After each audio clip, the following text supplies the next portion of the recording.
叫阿七。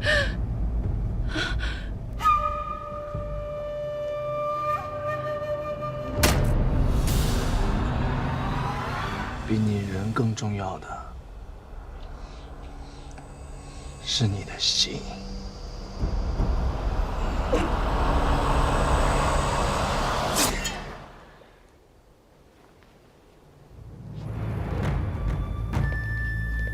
赶紧收拾干净，尸体扔到湖里喂鱼。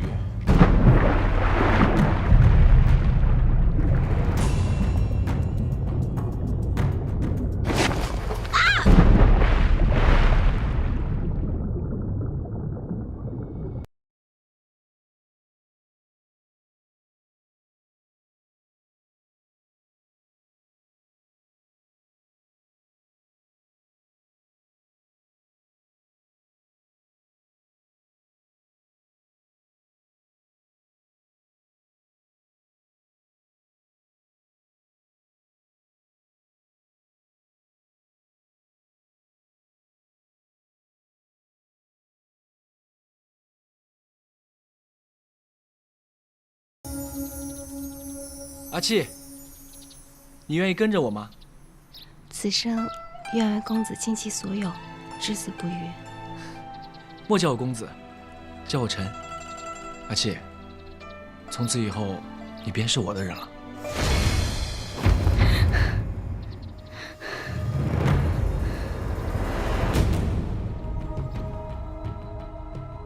我不是已经……我这是在何处？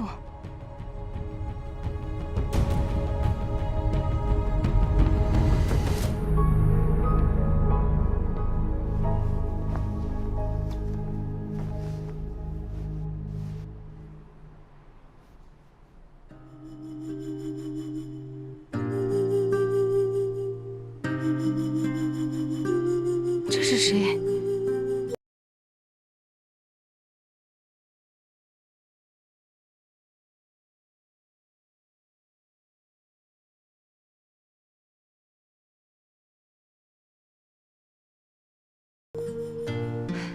哟，本家二小姐，看你平时柔柔弱弱的，没想到还能做出这寻死觅活的事儿。来，把药喝了。快点！怎么？还想我喂你吗？快把药喝了！药没死，那还喝药？真是浪费我府中的药材。我一直都想不通，秋庆太后是怎么选的人呀？为什么会选你去当武王妃呢？哦，我听说呀，那武王爷蠢笨愚昧，这里头不及常人。若不是这样，怎么会轮到你这贱人？你倒是应该好好谢谢你那早死的娘亲，保佑你能当上王妃。我要嫁何人，岂是你能做主的？冷林，住手！大逆不道，至亲姐妹都想伤害。昨日我不慎落入水中，意识还没有完全清醒。今日他就对我言语相加，想要打骂于我。作为至亲姐妹，就可以对我任打任骂吗？怎么跟兄长说话呢？是我让双林过来帮你的，你给我记住，你嫁的可是王府，今后要恪守本分，不要再生事端。是。时辰已到，准备出嫁。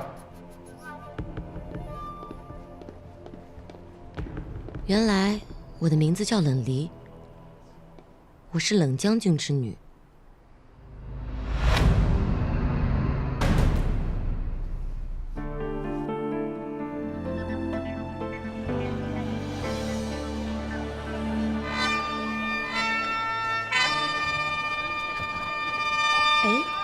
这冷将军嫁女儿排场还不如咱老百姓呢。这你就有所不知了。据说这冷小姐生母是个青楼女子，而且这嫁的还是那个傻子王爷。原来这冷离的命运也是与我一样的不堪啊！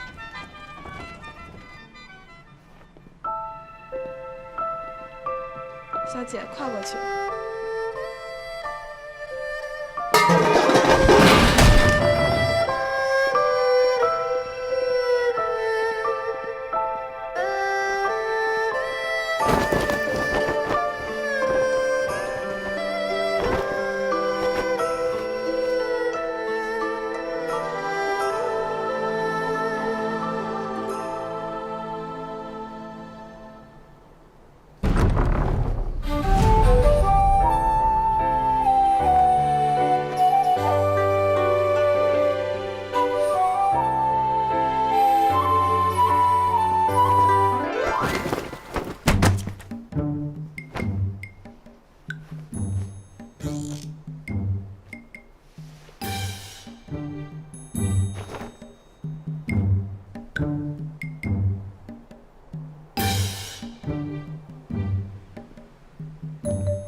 流氓！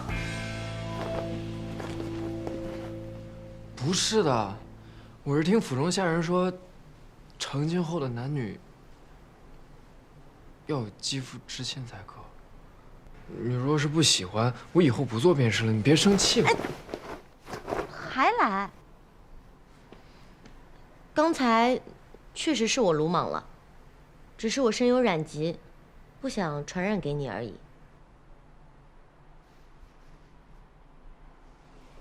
我知道你不愿意嫁给我，我不受父皇宠爱，相貌平常又胆小懦弱。你若是心有不悦，你说出来便是，我不会强迫你的。我嫁你是自愿的，以后我便是你的王妃了。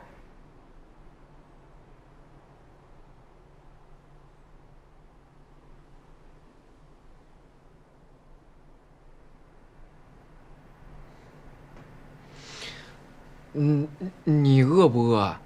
我们府上的师傅做的绿豆糕特别好吃，我去给你拿点儿。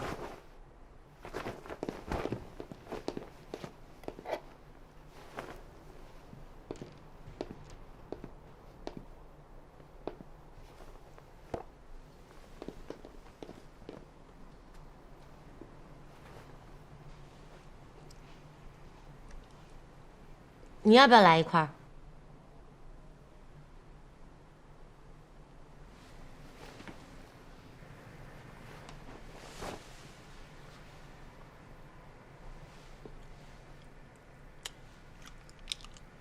你叫什么？我叫贺连轩。我知道你叫冷离，是冷少将军的女儿。我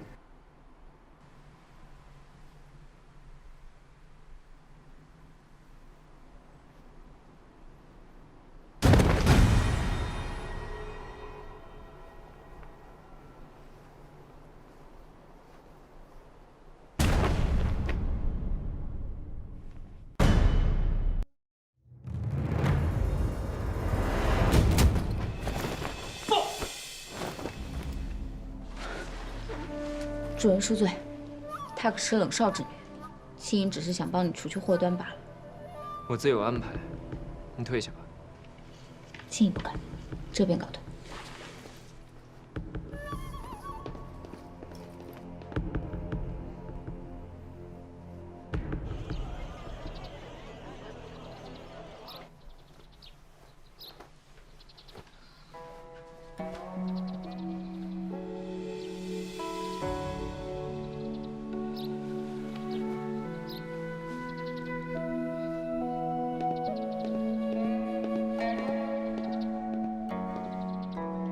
你醒了啊，丽儿。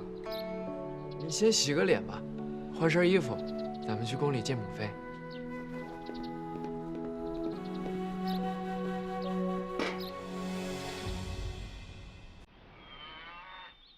儿臣拜见母妃。免礼。这便是将军府的二小姐冷离吧？果然姿色出众。梨儿性情甚好，甚好。那就好。日后你们要互相扶持，相亲相爱。谢过母妃。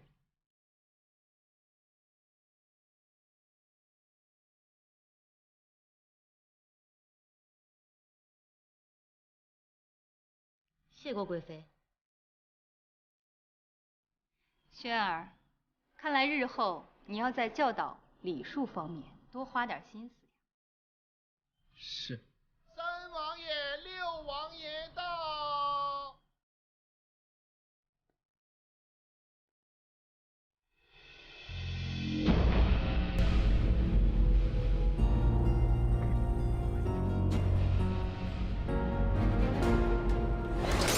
比你人更重要的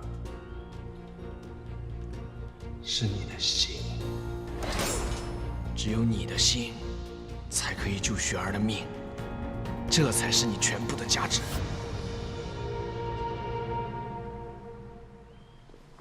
见过母妃。平身吧。母妃，前段时间玄儿身体不适，没来看望母妃，甚是思念，今日随我一同前来。这玄儿的身体现在怎么样了？我前些时日听说贤儿这心急发作，真是急死母妃了。多谢母妃关心，孩儿已经好多了，只是还需些日子恢复。还是我们玄儿知书达理。琛儿，这家有贤妻，定要好好扶持，相互关爱。儿臣明白。来人，将皇上赐我的那柄天山雪莲拿出来，给三王妃补补气血。谢母妃。对了，琛儿，这昨日是你五弟的大婚，不如今日你以茶代酒，敬敬他们夫妇二人。是。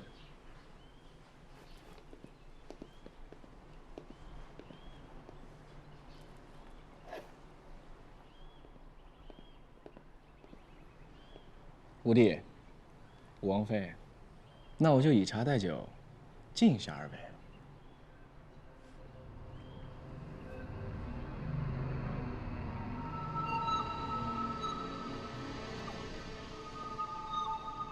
五哥，三哥对你可真是关爱有加呀。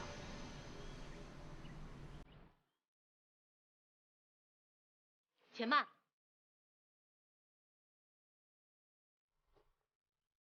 这怎么受得起？三王爷前几日身体不适，我等忙于婚事，未能前去看望。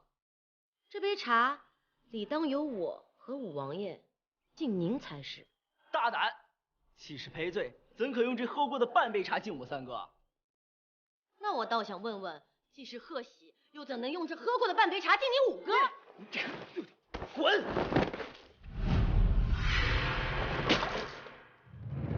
贱人！疼吗？不疼。你住手！母妃，刚刚明明是冷离故意把茶水泼到我脸上的，大家都看见了呀。母妃，你要为儿臣主持公道啊！母妃，六弟的言语是过于鲁莽，但是五王妃行为实在恶劣，应当严惩。六弟，你的脸！啊！你这个妖女，水里有毒！你妖女，快交出解药！母妃，快点下令把她捉起来，严刑逼供，让她拿出解药啊！贵妃娘娘，方才是六王爷说我家王爷不肯喝三王爷的茶，我想必是六王爷未喝到三王爷的茶，心里有所不快吧。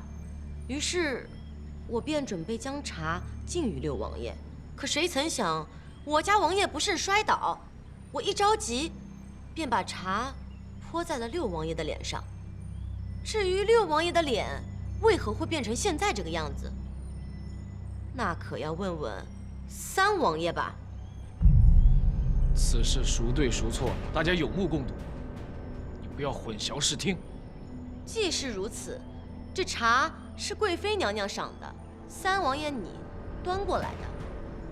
若要追究起来，谁都逃不了干系吧？够了，这件事情就到此为止。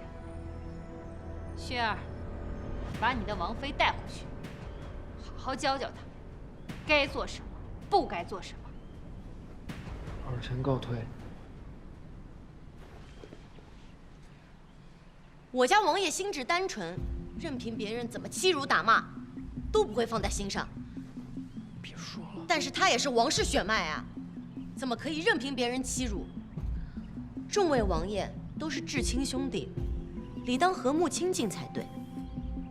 今日一事，我冷离若有过错，在此向众位赔罪。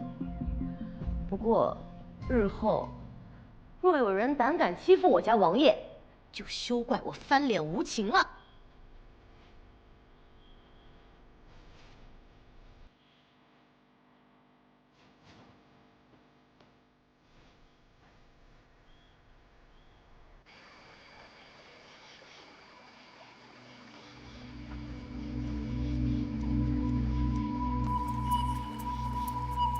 这冷家小姐究竟是何人？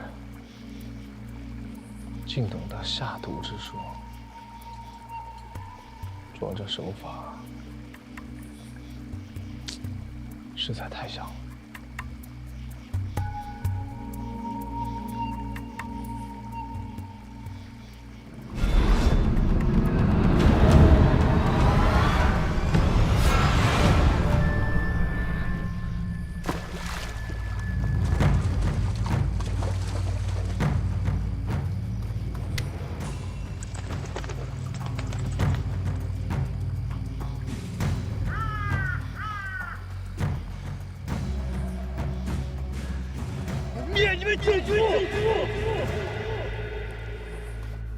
这傻子不光是傻，还是个任人欺辱的软柿子。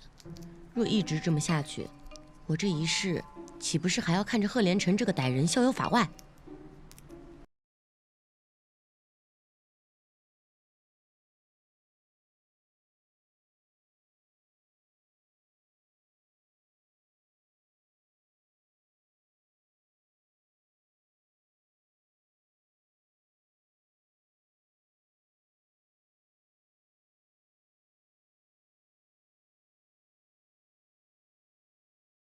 好啦，我没有怪你的意思。王爷王妃，三王府传来口信，2日后是三王妃的生辰，请2位前去赴宴。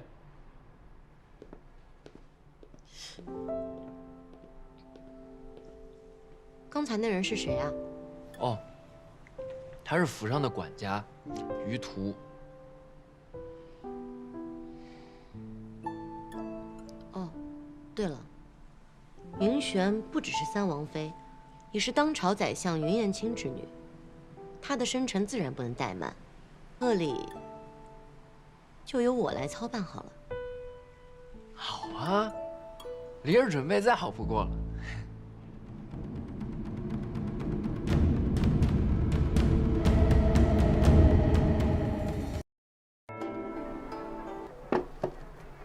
祝三王妃生辰极乐。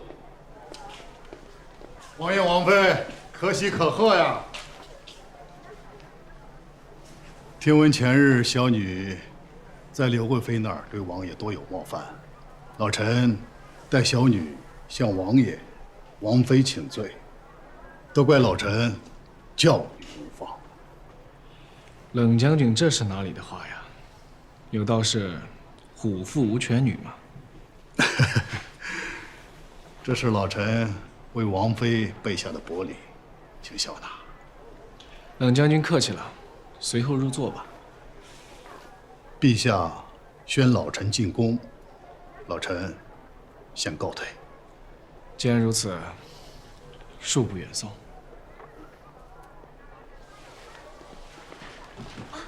爹爹，丽儿，您怎么走了呀？皇上召我入宫，我就先行一步。岳丈大人，您请便。那女儿不送爹爹了啊？五弟能来，真是蓬荜生辉啊！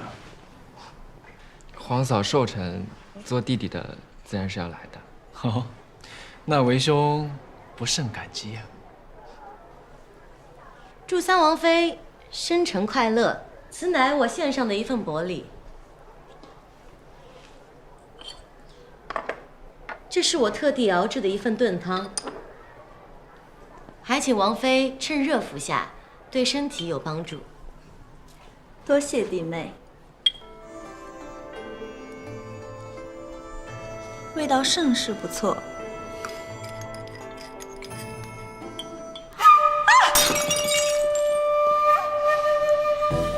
此为何物？心。什么？此心乃我献给三王妃的一份寿礼，祝她心想事成，还有你们俩永结同心。冷离，你要干什么？王爷，您莫要动怒啊，这可不是一般的心，以此心为引，可以救将死之人，抗万毒之痛。放肆！今日是我爱妃大喜之日，你竟有人心作首，你是……我何曾说过这心是人心啊？我只不过是从一个老龟腹中取出。王爷，你激动什么呀？你，你怎么了？我肚子疼。我家王爷身体有恙，我等先行离开了。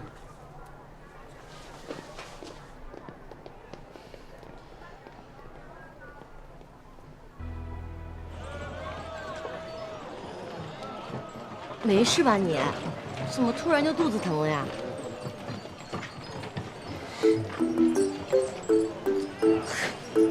刚才装的还挺像的。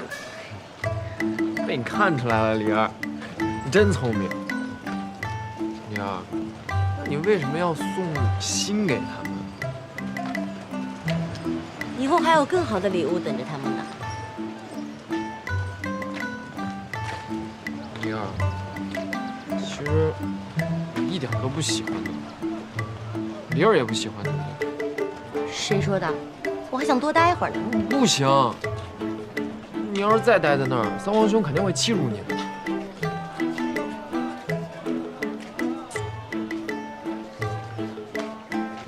哎，灵儿，我们今天不回王府，我们今天去醉仙楼好好吃一吃。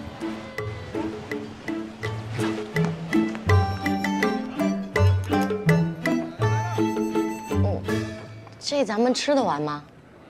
吃得完，是不是不够啊？让我再点点啊。小二，够了，够了，够了，够了。那灵儿说够，咱就够了。小二，哟，雷爷，您来了，里边请，里边请。 6个菜1个汤，还和以前一样。好嘞。灵儿，那好像是你兄长跟姐姐，我们要不要叫他一起上来吃啊？啊？不要。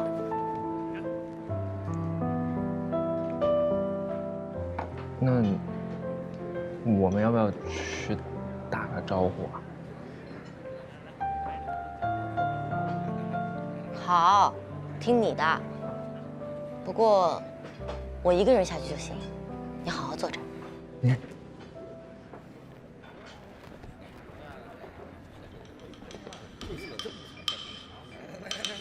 吃菜，尝尝那个。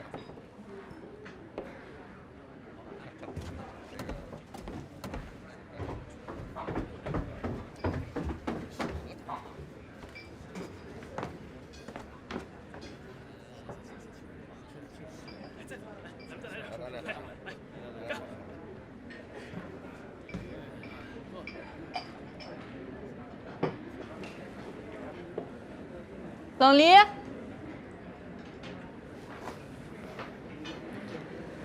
见了姐姐和兄长，还不行礼？是啊，怎么嫁到王府了，还如此没有规矩？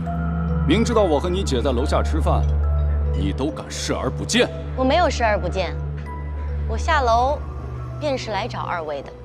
哟，哥哥，那你可真是冤枉妹妹了。王府果然就是不一样啊，能把这么个不守规矩之人调教得如此。想他以前啊，可是像个老鼠一样，门儿都出不去呢。老鼠，我看你俩倒是像仗着冷家横行于世的老鼠吧？冷离，你不要太嚣张了。当初要不是我们俩，你当不上这个王妃，还不好好谢谢我们？只要你今天乖乖的跟哥哥和姐姐道一声谢，这事儿就算过去了。否则的话，我掐死你！哥！天杀的贱人！你居然用如此阴毒的招式害我！你不要血口喷人，我只是以其人之道还治其人之身罢了。况且我手中并没有暗器，大家都可以替我作证。冷离，你不要以为嫁入了王府就可以为所欲为。我要将此事告诉爹，让他好好的收拾你。冷离，你给我等着！走。你们还有什么招式，尽管使出来，我冷离随时恭候。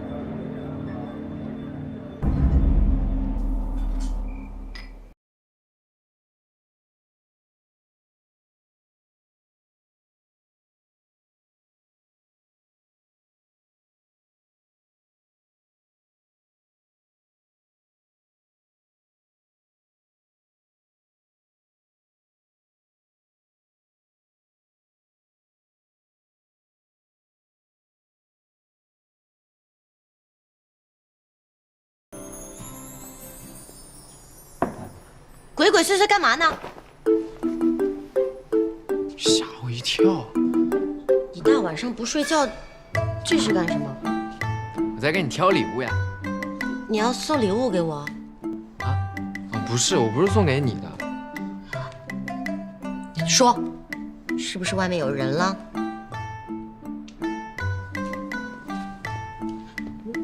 外面没人啊。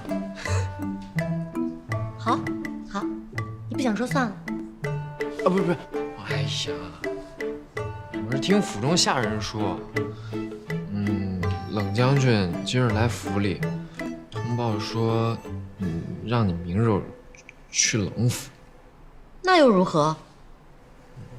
你上回不是把你哥给打了吗？你爹肯定不会善罢甘休的，所以我就想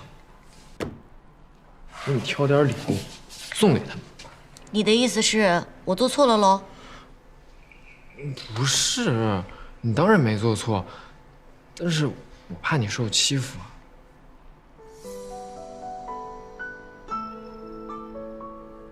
谁敢欺负我？我看就是你欺负我。我怎么可能欺负你呢，黎儿？就你会欺负我。不说了，睡觉。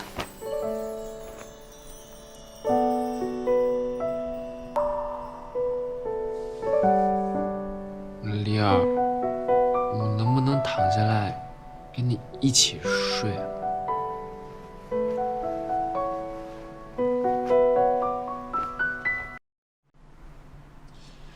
这冷少竟公然与那傻子为伍，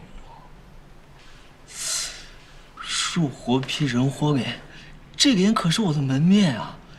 我贺连楚何时受过这等奇耻大辱啊？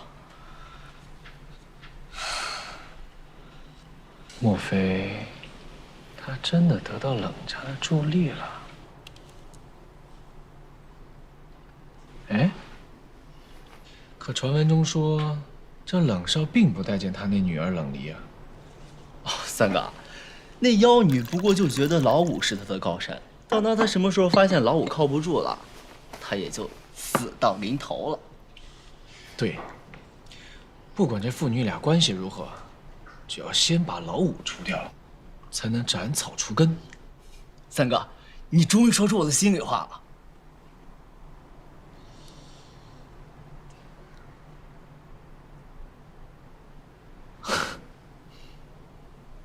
三哥，何故发笑啊？我有一计，能让老五身败名裂。是何妙计？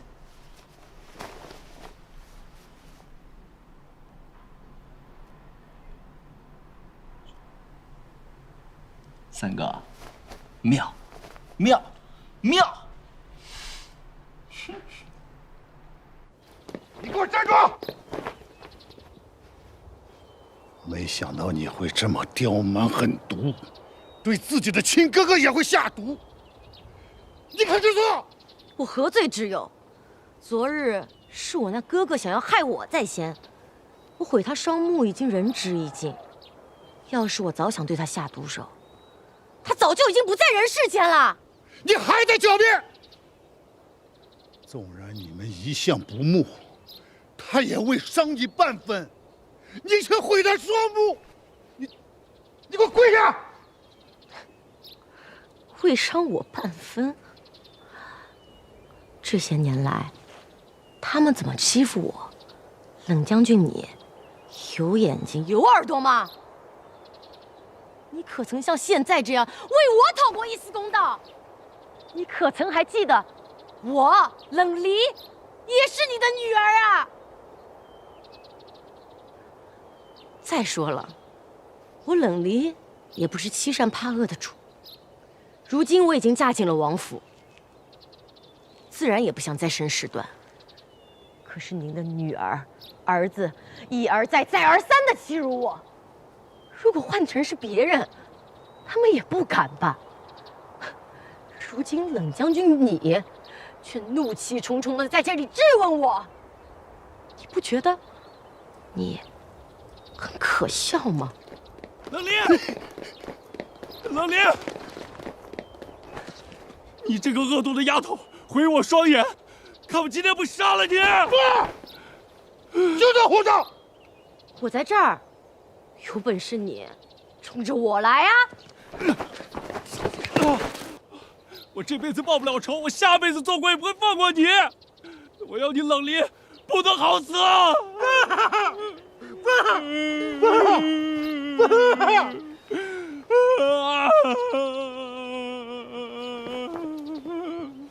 娘，爹求你了！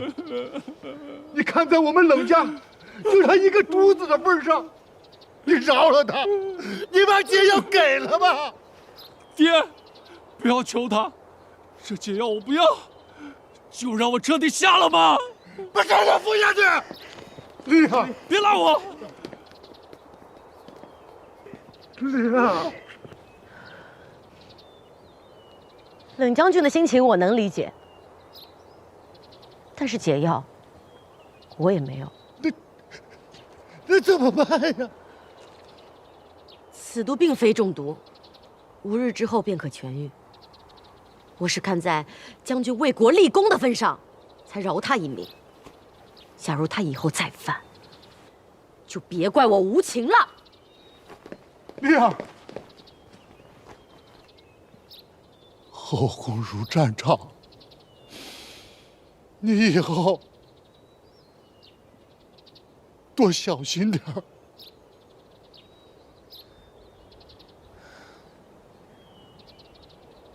多谢冷将军提醒。这么多年来，我都是一个人，我已经习惯了。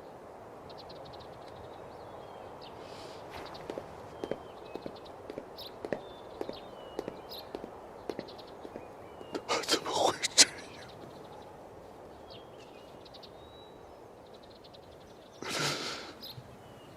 我太不了解他。贺连轩，贺连轩，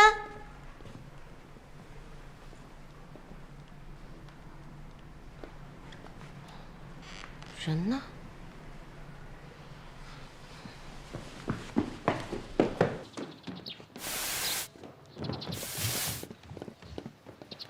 阿福，王妃，王爷呢？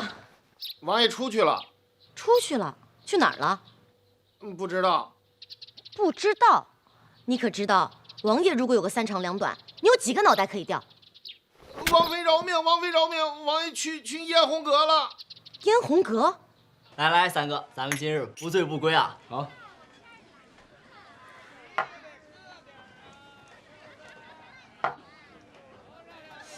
五哥啊，你今日怎么都这般拘谨呀？莫不是王妃没有陪在身边，你就变得这般胆小了吧？是啊，五弟是因为弟妹误伤了六弟，内心有愧吧？都是一家人，这点小事儿就让它过去吧。梨儿还在家等着呢，如果没什么事儿的话，我先告辞了。哎，要走可以啊，但是你这杯酒不喝的话，是不是太对不起我和三哥了？来，哎，再来一杯啊！告辞。五弟，急什么呀？为兄还有份礼物要送给你呢。来，五哥，来，坐好了。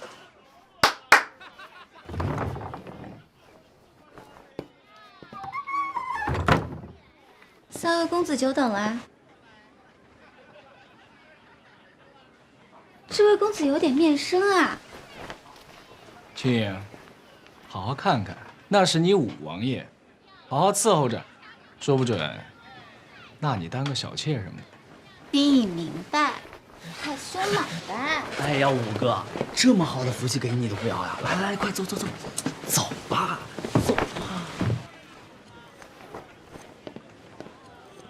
好戏还在后头。哎呀，李公子啊，玩的开心点啊，小心照顾好了。哎，你乱跑什么呀？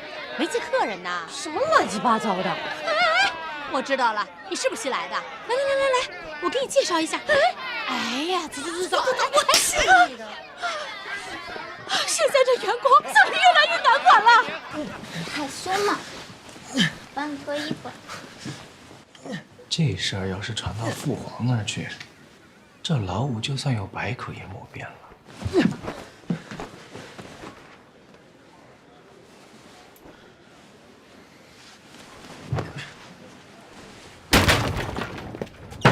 三哥，这可怎么着？嘘，小声点。给我滚出去！让这妖女捉奸在床，那不是更好吗？你小子胆儿可真够肥的，刚成亲就来青楼寻欢作乐。梨儿，我好难受啊！你难受个屁，装什么蒜？哎呀，好热，好难受啊！难受啊！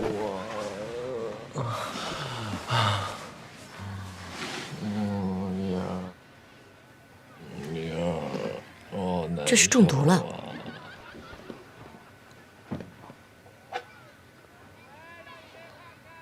他这是中了合欢散。来，穿衣服，我们回家。三哥，我们现在怎么办啊？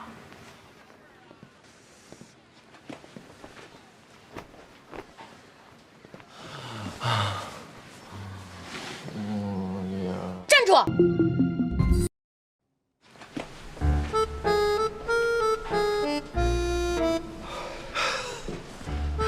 站住！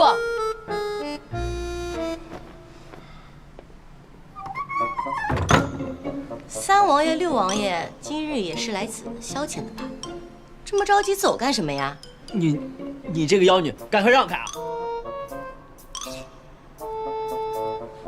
三王爷身为燕国皇裔，竟然使出如此下流的手段，还是对自己的弟弟。什么下流的手段啊！我五弟自己酒量不济，喝多了起了色心，让我们招来燕红阁的头牌，跟我们有什么关系啊？王妃，你可别含血喷人啊！好，既是五王爷酒量不济，那我今日陪二位再喝2杯。不必了。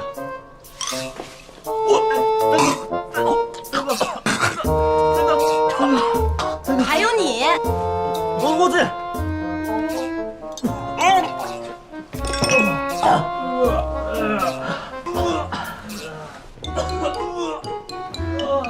我们回家。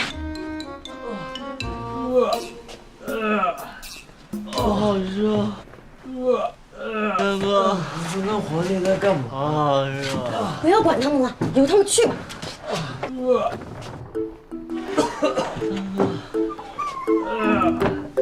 三哥，我也好热。三哥，但是你离我远一点。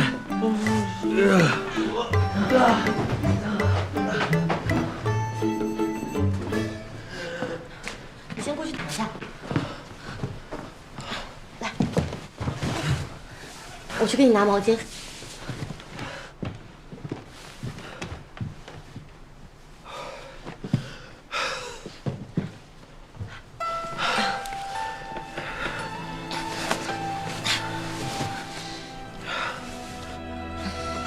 好点了吗？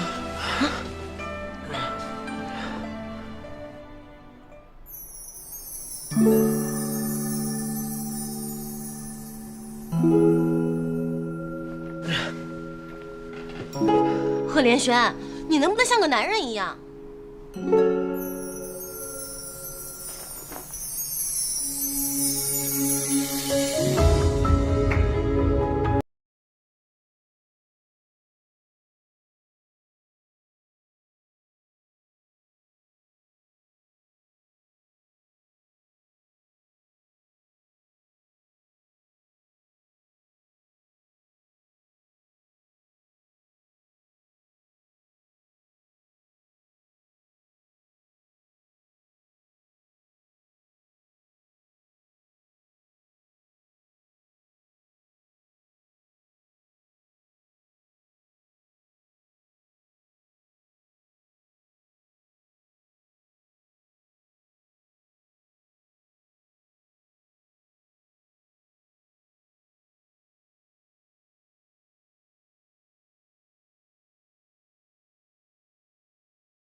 李二，对不起啊，我刚才……你我既已是夫妻，这种事情不必道歉。但是，我看你好像有一些不高兴。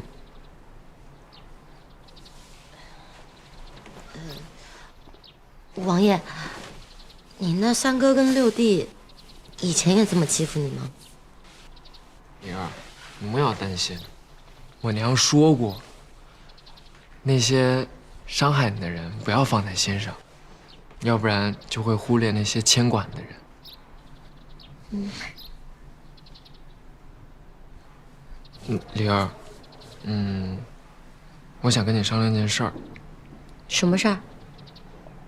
你以后能不能别总叫我王爷了？听着怪生分。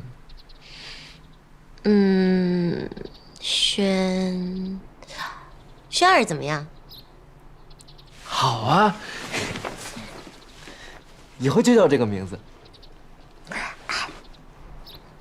别叫人又看见了。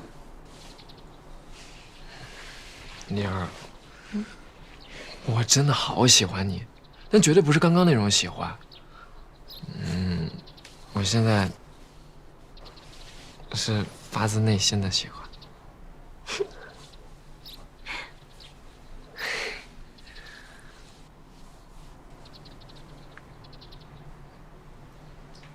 武王爷、武王妃进宫面圣。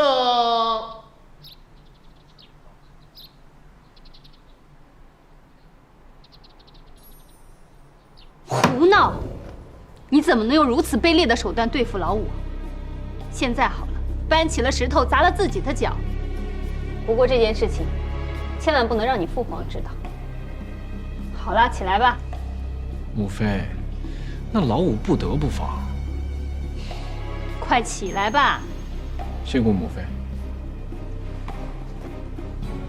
我就不明白了，那老五就是个废物，你怎么总跟他过意不去？这老五今非昔比，咱们是万万不能小觑啊。好，那你倒是说说，他怎么就今非昔比了？母妃可还记得他娶的那个王妃？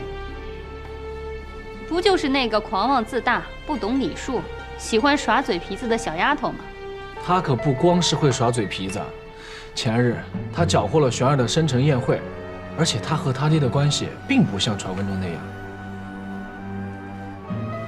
这个老五，怕是真的得到冷家的支持了。哦，还有此事？陛下，武王爷、武王妃到。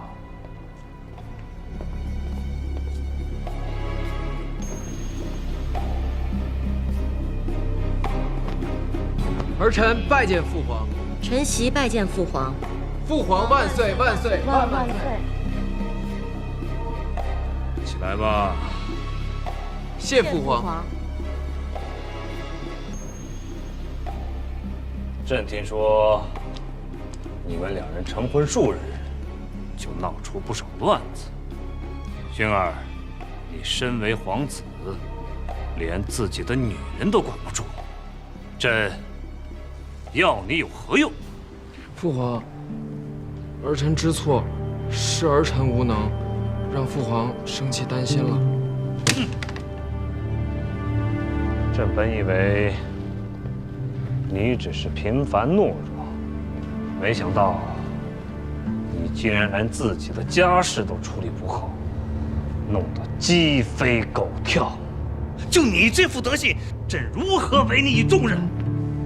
王息怒，没用的东西！没事吧？朕让你说话了吗？父皇，都是儿臣的错，与离儿无关。不，都是民女的错。陈清数日以来惹得风波，让皇上烦心，全都是民女的错。不过，皇上今日不问缘由就责怪王爷，伤的可是他爱你的心。好一副伶牙俐齿！你这是在指责朕吗？父皇，有刺客，保护陛下！陛下，快，宣御医，宣御医，轩儿，薰儿，你忍一下。薰儿，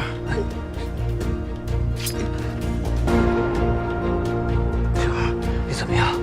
这镖上有毒。什么？有毒！薰儿，薰儿，怎么样？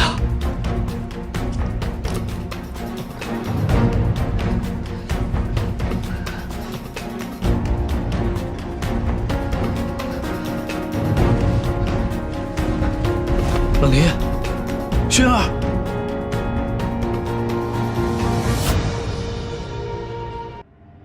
薰儿，薰儿，娘，娘，薰儿，别怕，别怕，有我在。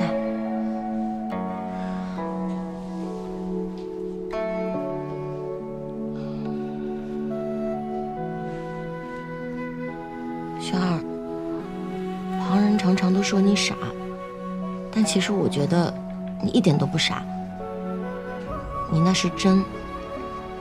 你知道吗？这世界上最珍贵的就是真，也是离儿最想要的。轩儿，答应我，快点醒过来好不好？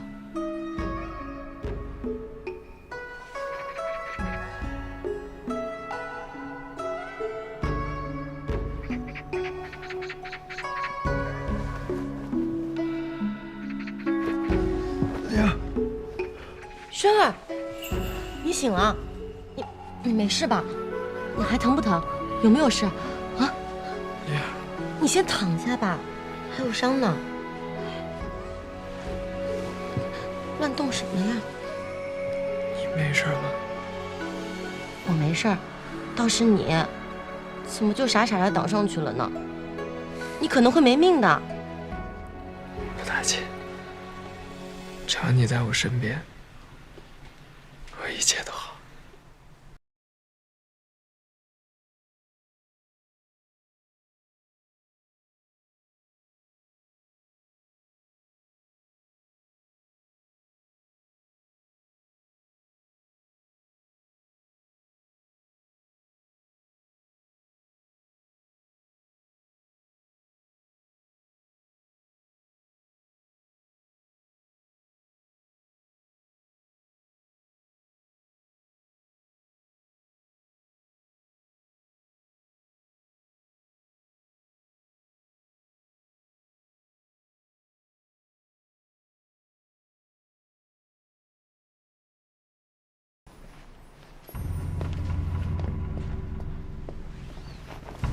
主任，行刺皇上之事，并未查出是何人所为，但据青营所知，刺客所用的凶器像是苗人所用的梭镖。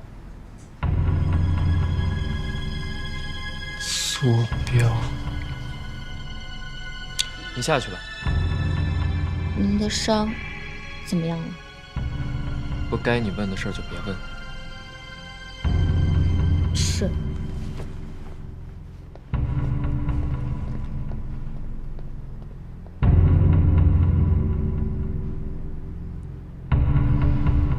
姑娘，这确是马钱子的味道。此药本是医治跌打损伤的一味良药，但有大毒。如若内用，尤其是直接与血液接触，后果则极为严重，患者可因窒息而死。那贵店最近可有售卖这味药？以前卖过，但最近被宫里收走了。宫里收这味药是为何？即使宫里要收，我们作为百姓的只能配合。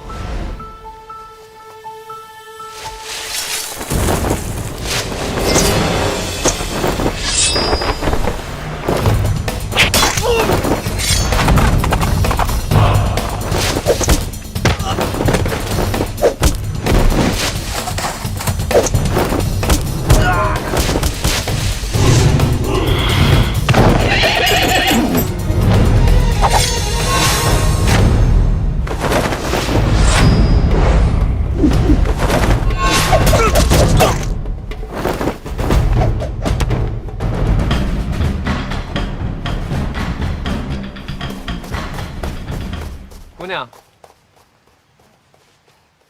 谢过公子了。这荒郊野外的，姑娘怎独自在此？搭个伴儿可否？方才你确实救了我，不过不该你问的事儿你就别问。姑娘，对在下的样貌可还满意啊？你别跟着我了。这大路朝天各走一边，姑娘这话说的。好生霸气啊！你，他肩上有伤，而且有药味。姑娘，真是好生豪放啊！这荒郊野外的，怎敢调戏于我？虽说方才在下救了姑娘，但姑娘也不至于以身相许吧？谁要以身相许？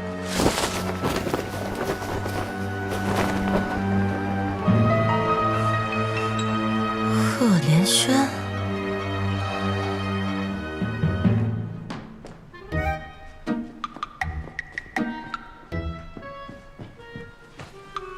把衣服给我脱了。灵儿，这光天化日之下的不太好吧？我让你脱你就脱。伤还没恢复好呢，再缓2天吧。我自己来。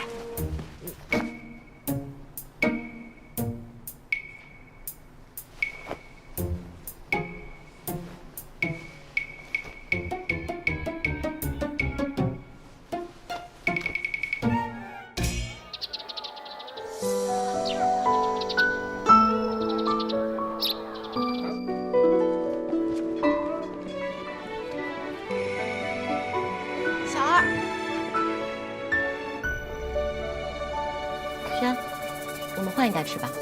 好啊。哟，王妃，怎么才来就要走啊？莫不是见青影在这儿，故意避开吧？青影姑娘，你可真会说笑啊！本王妃为何要避着你啊？我只是觉得，和一个青楼女子在同一个酒楼吃饭，会影响食欲。我是青楼女子不错，可武王爷不也？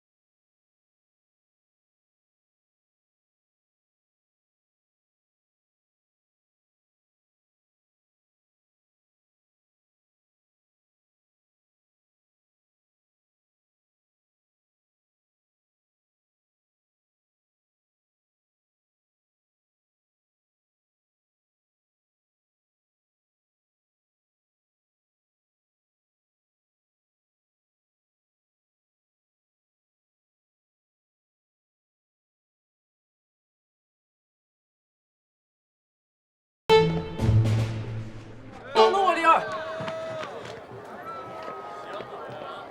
哎呦！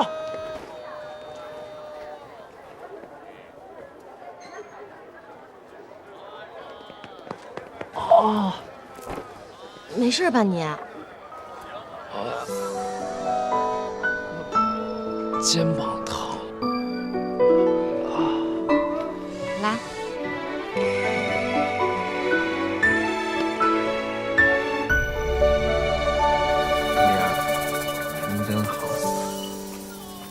妮儿，你不生气了吧？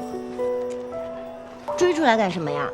怎么不和你的青影再好好温存温存？他才不是我的，梨儿才是我的。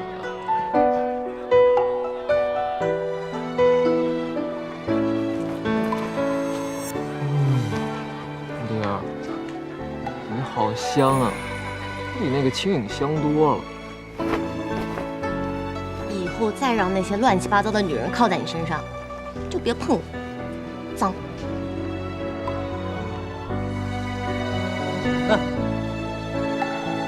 我以后绝对不让他们靠近我，他们要是靠近，我就躲，让他们摔倒。你啊，你还生气了？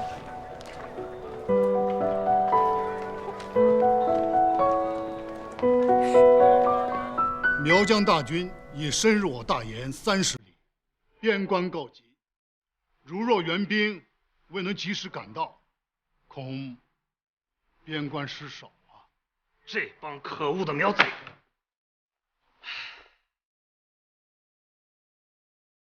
郎将军，我大燕国的兵马粮草准备的如何了？最快什么时候可以发兵？今晚就可集结完毕，明日一早即可出征。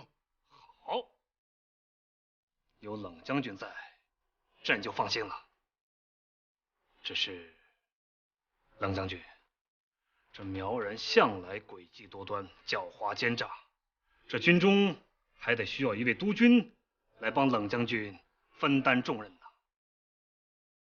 可是这督军的人选，朕还一直没有想好该由谁来担此重任呢。父皇，儿臣有一人选，可担此重任。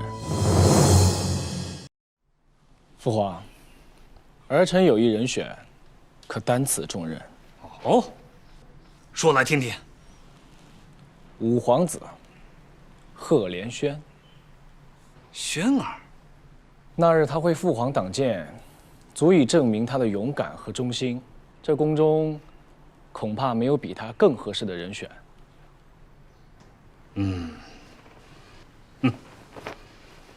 臣儿所说的也是朕之所想啊。自从上次轩儿救驾，朕也看出来了，他也并非软弱无能之人，正好趁此机会，让他跟冷将军锻炼一番。冷将军，你以为如何呀？怎么，冷将军有什么难处吗？臣没有，就依陛下所言，请五皇子做大军督军吧。好，来人，宣旨。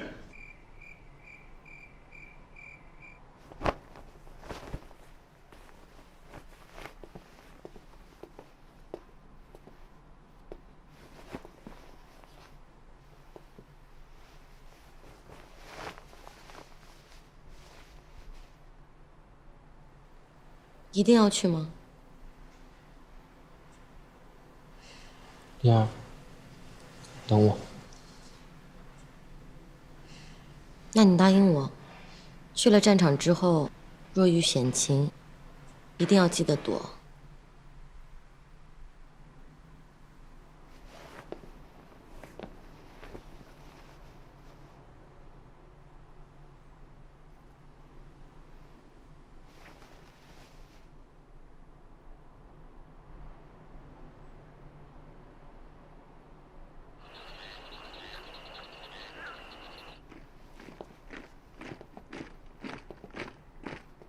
将军，我方已掌握苗疆军粮位置所在于此。我方若派人潜入，烧了他们的粮草，苗疆军队必定不战而败。只不过什么？苗方军粮三面被沼泽包围，中间泥潭无数，人一旦进入，就会被淤泥吸灼下沉，越挣扎越下沉，根本无法逃脱。我方已想尽办法，非但没有进展，还搭了11条兄弟们的性命啊！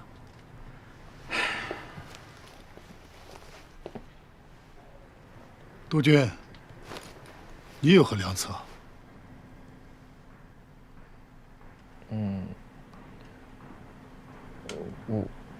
我还没想到。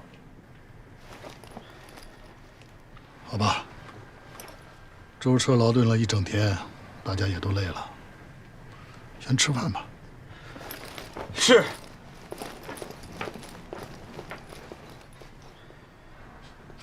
冷将军，那我也先行告退了。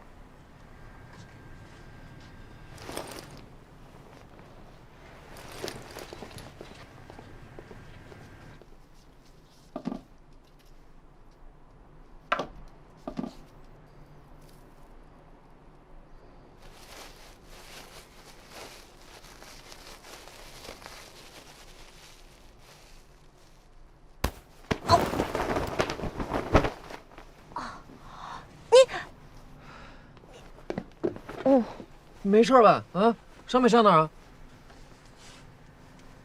这里好危险呐！你跑这里干嘛？我就是担心你嘛。燕儿，这军队里有规矩，不让女子入内。上阵打仗，要是输了，他们会怪女子阴气太重，所以千万别被别人发现了。放心吧，府里呢我已经安排妥当，找人装病替了我。不过在这军中，就要你好好帮我掩护了。你放心，灵儿，我会好好保护好你的。你说的。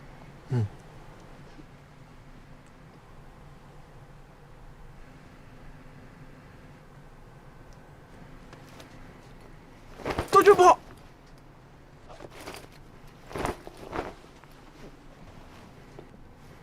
我什么都没看到。你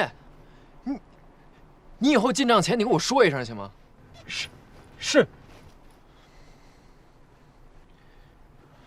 说吧，什么事儿？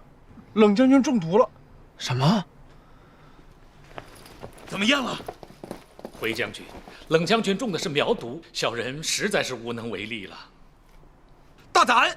冷将军又有个3长两短，我先砍了你！属下绝无戏言，将军要是不信，现在就可以杀了小人。你将军，这位是我的随侍，他家世代从医，让他试一试吧。还在这干什么？赶快滚！是，小兄弟，赶快与将军诊脉。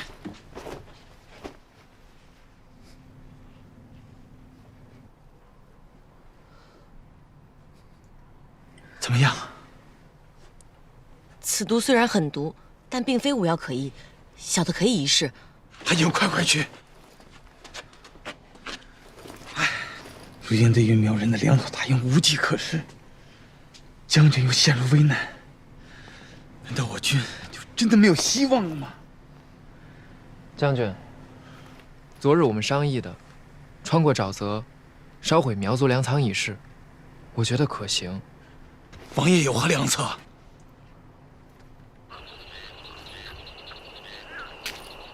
王爷，小心呐！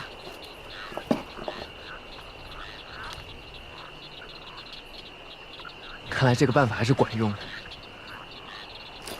强老将军，我认为应明日速速赶制，以便尽快出发。是，真是天佑我大言呐！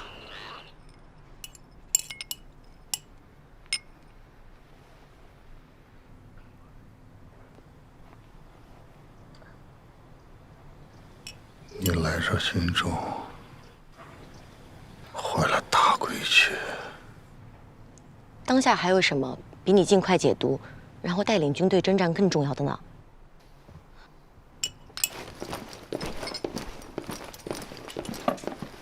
将军，将军您醒了，真是可喜可贺呀！贺喜谁呀？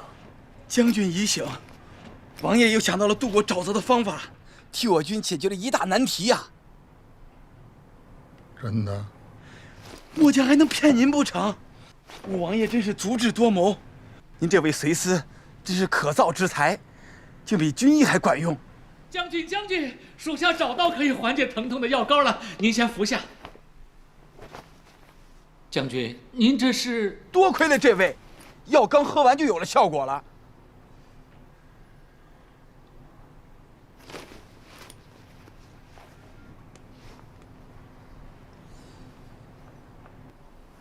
怎么了？回将军，并非是在下解不了这苗毒，只因这解药和药方子有些特殊。怎么特殊？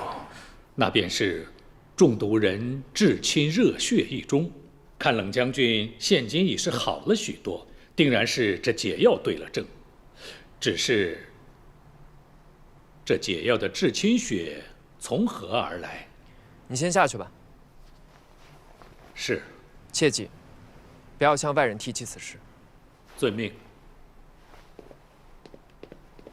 末将也去看看守城将士的情况如何。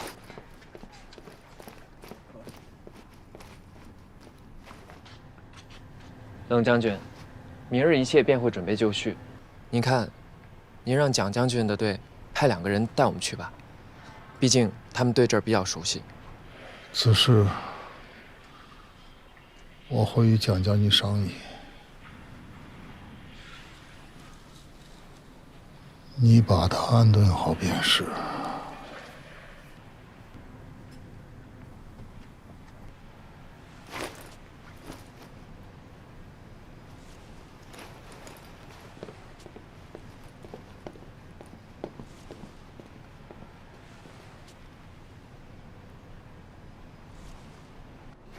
什么？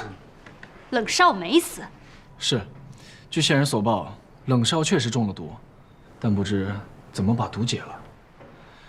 儿臣再去探一下详情。算了，莫要打草惊蛇。对付他们2人，还需要从长计议。即使我们不出手，也有的是人想压制他们。咱们静观其变便是。还是母妃考虑的周全，那我们就螳螂捕蝉，黄雀在后。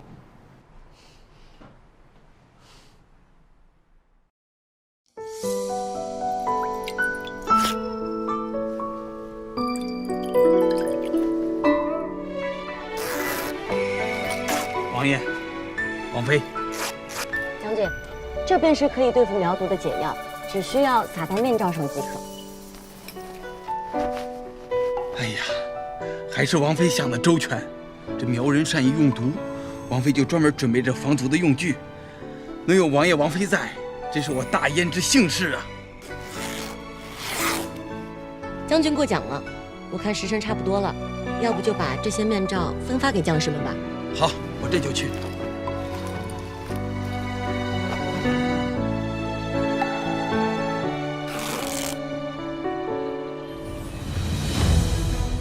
冷将军，看来王爷和王妃已经顺利地拿下粮草大营了。蒋将军，末将在，即刻率大军与王爷会合，一举攻下苗王大本营。遵命。士别3日，当刮目相看呀！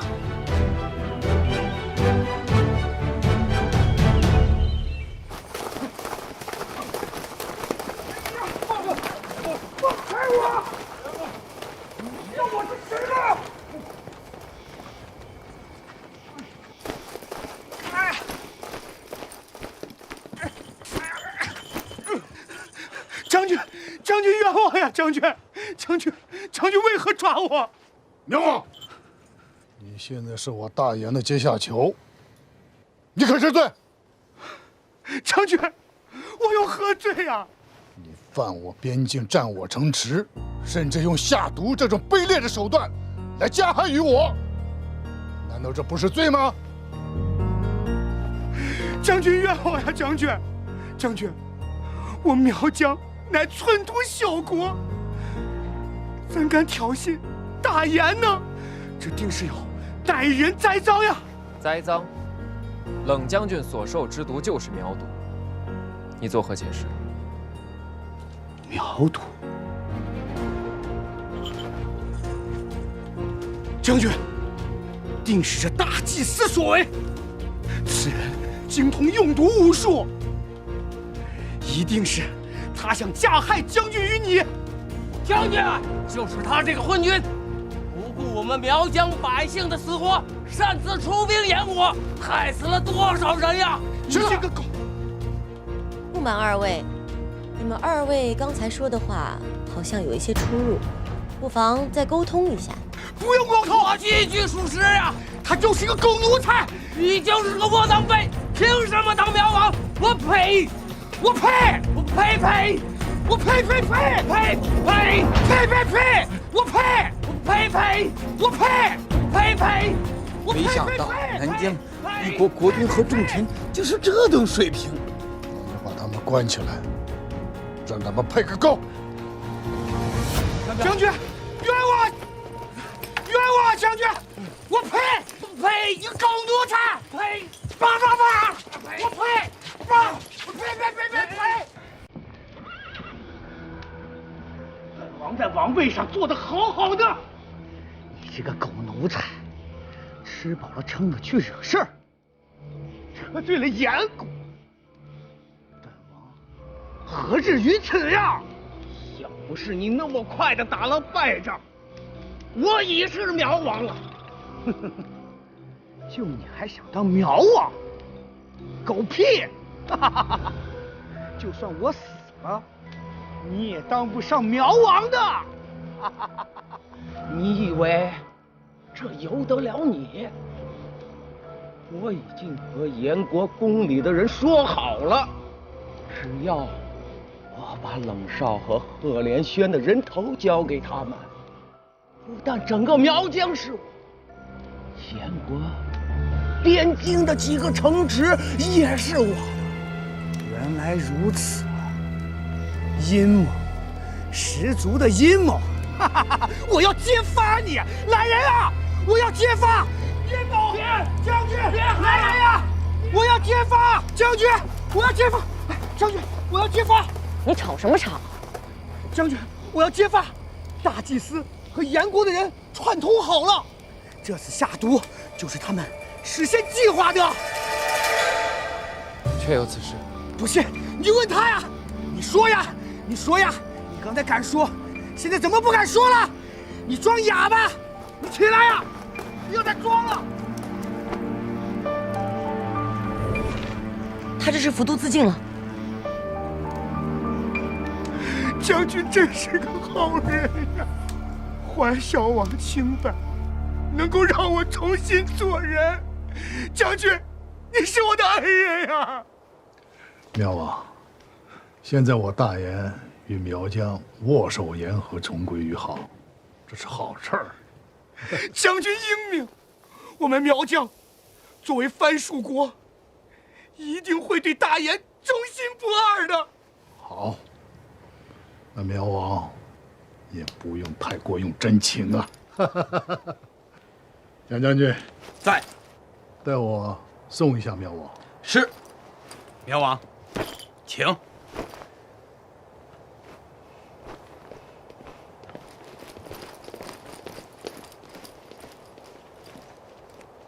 苗疆之乱已经平定，这次多亏有武王爷在，我才能度过层层难关。您过奖了，主要还是因为有梨儿在。梨儿，多谢你救为父性命。爹，别这么说，这都是梨儿应该做的，梨儿不敢当。只是爹没有想到，你现在变得这么有担当，识大体。爹以前错怪你。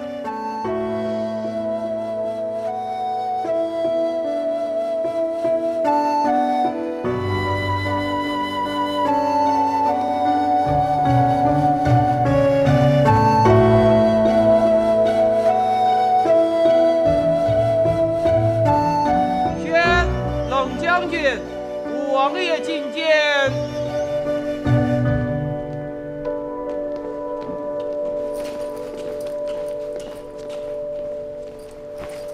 臣拜见陛下。儿臣拜见父皇。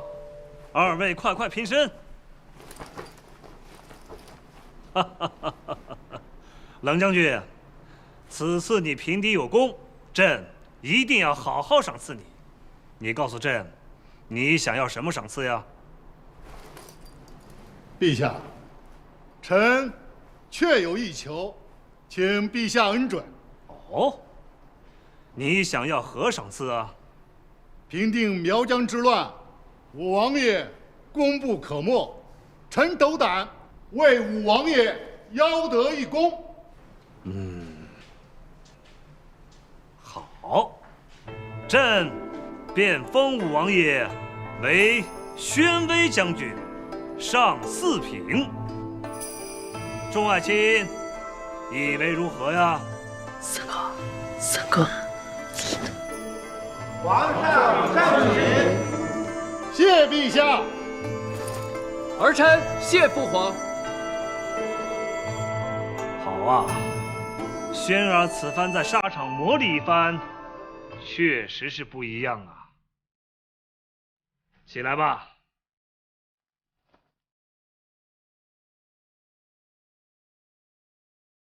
梨儿，怎么啦？啊？我得了4品的官职，以后再也不是闲散的皇亲了。这一路走来，真的要好好谢谢你。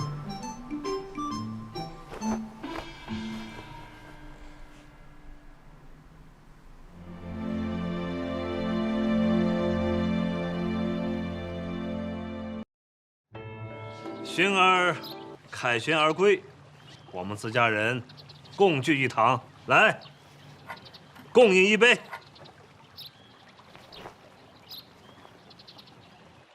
轩儿终是得了封官，梨儿在府中上下打理的也是井井有条。今后你们夫妻2人定当互相扶持，为我大燕国效力。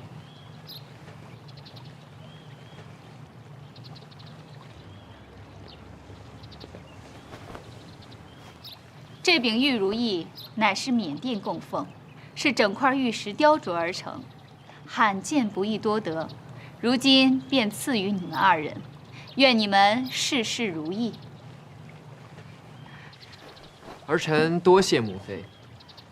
母妃的心意，儿臣们甚是感激，自当谨遵母妃的教诲，与王爷尽力为燕国效力。哎，都是自家人，不必拘礼。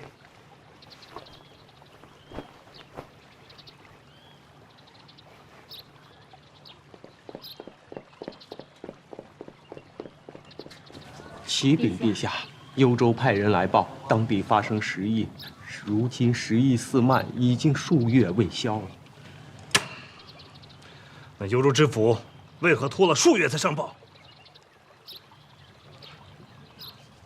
这知府说是三王爷让他驱赶百姓，严禁聚集，食疫自然会消除。只是现在城中食疫已经波及其他地方，西部14个州已经有1半被食疫所困，瘟疫到处蔓延，百姓死伤无数。这知府惊慌，才不得不报。放肆！三王爷，是你让幽州知府隐瞒疫情，拒不上报吗？启禀父皇，儿臣也是刚刚得知此事。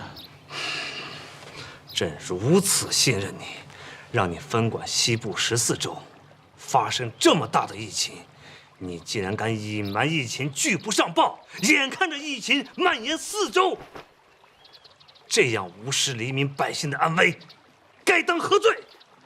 儿臣知罪，还望父皇给儿臣一次戴罪立功的机会，平了这食疫。平了这食疫？那你说，你有什么办法？儿臣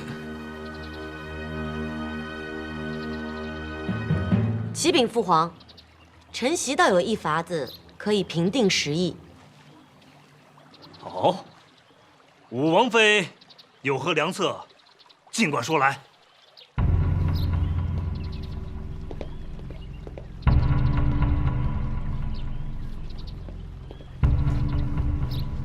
回皇上，冬日的瘟疫本不应该如此扩。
陛下，消消气，消消气。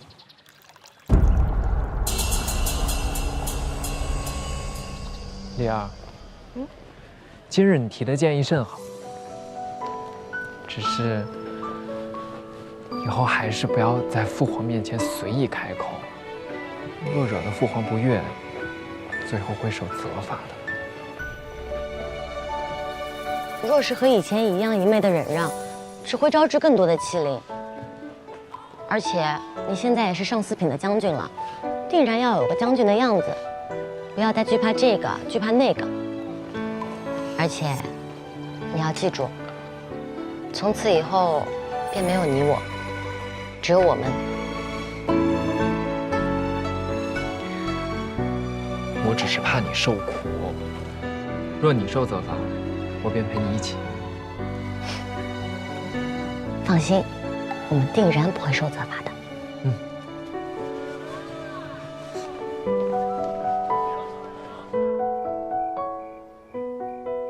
父皇，食疫的事儿，并非孩儿刻意欺瞒，而是那些地方官未及时汇报。倘若父皇让孩儿亲自去赈灾，必定严惩那些知情不报、置百姓安危于不顾的昏官。父皇，再给孩儿一次机会吧。快跟我回府吧。我不回，要回你自己回。臣，你这是怎么了？不该问的别问。好了，你自己先回吧。以后我的事儿，你别管。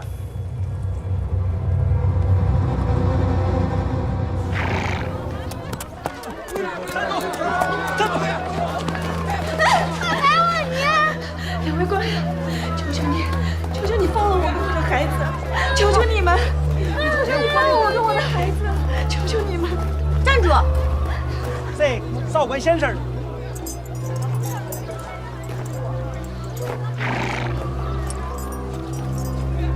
这是新上任的赈灾司副事务，你们为何要置他们于死地？禀告副事务，知府下令为防止疫情扩散，擅自离开有城镇者格杀勿论。大人，留在城里也是一死，我们不如冒死出城，至少我跟孩子还有个活下去的机会。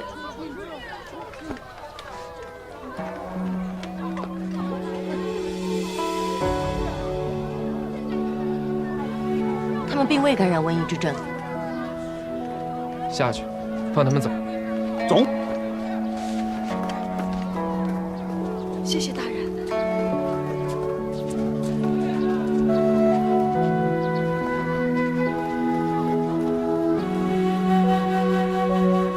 听这母亲所述，幽州城的情况很严峻。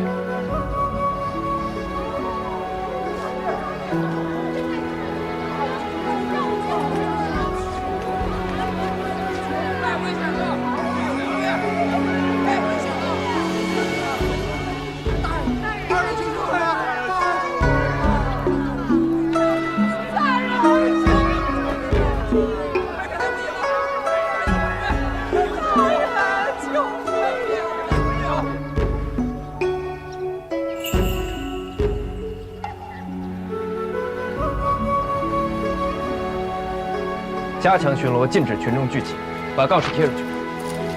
是。来，把这些药分发给民众。是。将有隔离症状的人隔离起来，严禁划分隔离区。是。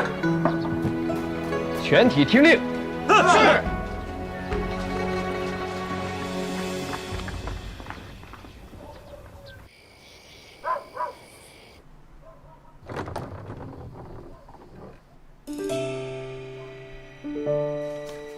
松烟如墨江，春意堆积，一眼沉寂如画你身影。镜子微煦，一枝淋漓，落款匿名我们的初期。月下一曲走心的最底，声声有轩儿，你怎么来了？我都不知道。看你这么认真，我也不忍心打扰你，我担心你身体。来，喝点粥吧，对胃好。我先不喝了，我就是想不到一味万全的方子可以治疗这10亿。先不喝了，我到现在都没想出一味万全的方子对付10亿。办法总会有的，没人默契。来，就喝我粥吧。来，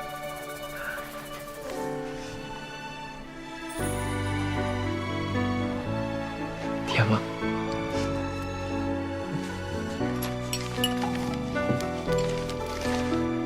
轩儿只是想，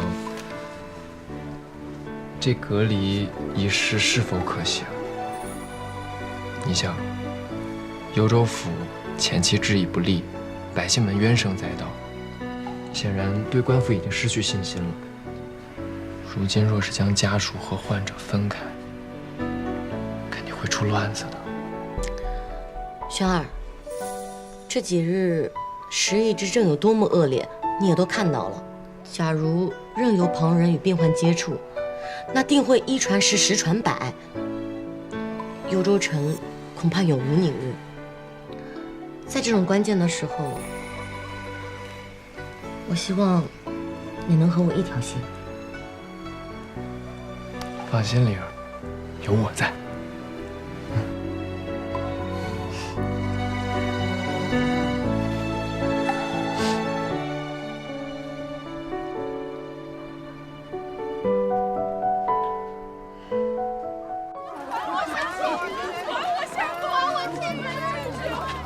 还我丢脸！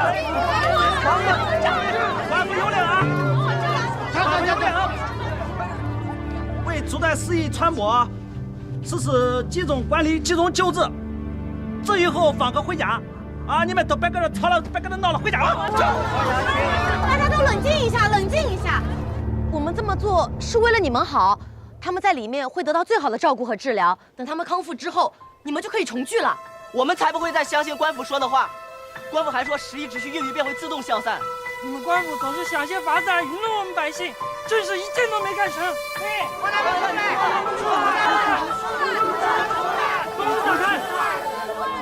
没听到本王爷的话吗？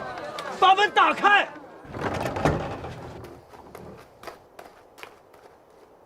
把门关上。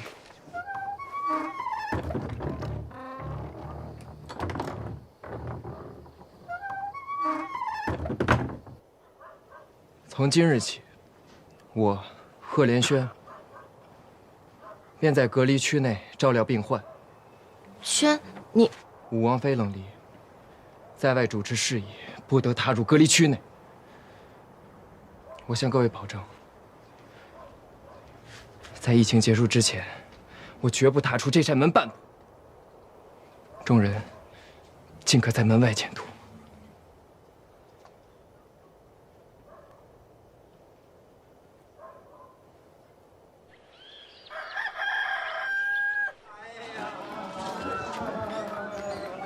快去把煎好的药取过来。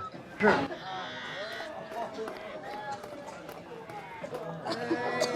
不要，我不要，这样没有用，让我死了吧！我不。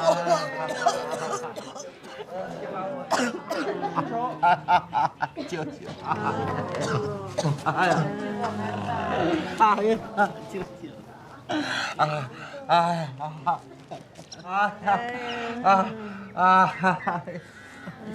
一定要按照配方好好配药，用大火熬制，小火慢煎。好的，王妃。见过王妃。赶快把这些熬好的药送去隔离区。走，俺现在就去，快。哦，等一下。王妃还有何吩咐？武王爷可还安好？哎呀，王爷可好了，就是最近整日照顾病人，有些操劳。好，一定要让他注意休息。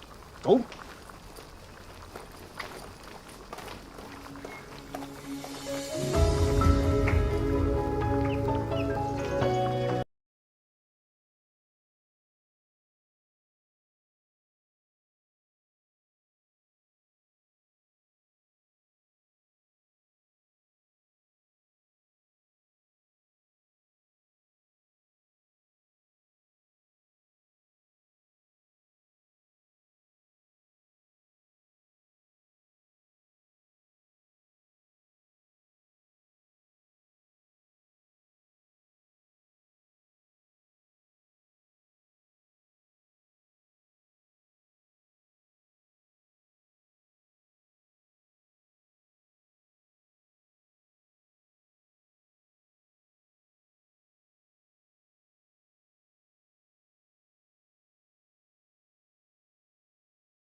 禀告王妃，何事？王爷有一封来信。退下吧。遵命。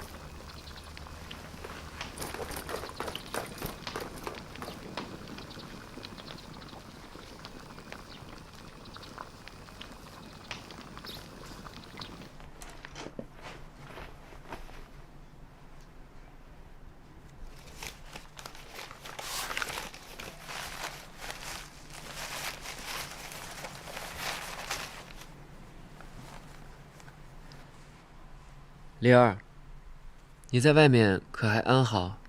轩儿有一个好消息告诉你，在隔离区集中救治的病患，近日喝了灵儿配的药，病情有所好转。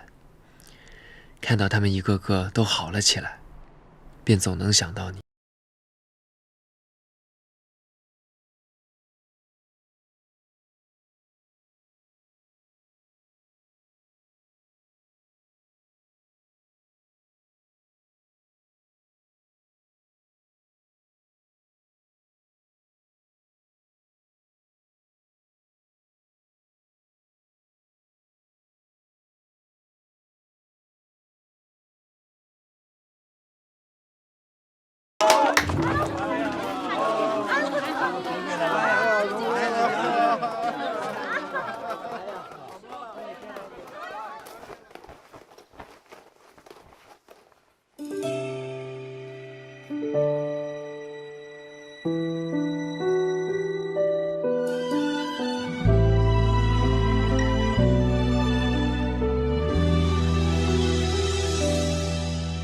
松烟如墨江，春意堆积，一眼沉寂如画你身影，镜子微醒，一枝淋漓，落款匿名我们的初期。月下一曲走心的最底，声声游荡，谁侧耳倾听？樱花飘飘，烟落红尘雨，抬笔勾勒树下有你，回忆浮梦的旖旎，加入过去。樱花飘飘，烟落红尘雨，一眼望去，满目是你，只一场梦的涟漪，似如初遇。樱花飘飘，烟落红尘雨，抬笔勾勒树下有你，回忆浮梦的旖旎，加入过去。回去吧。山儿，我觉得我们这一遭的苦痛都是值得的。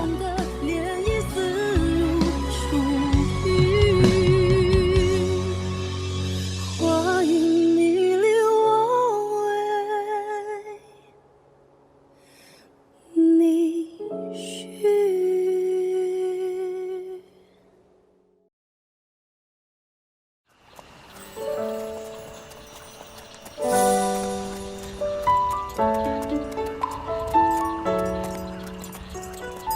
灵儿，我们就在此地歇息吧，正好让马儿也歇歇一下，吃点早。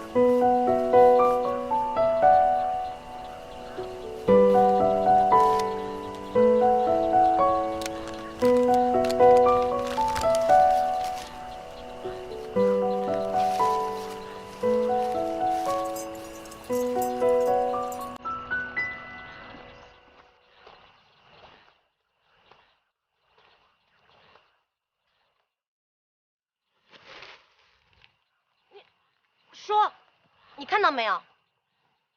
女侠饶命啊，小子啥也没看到。真的什么都没看到？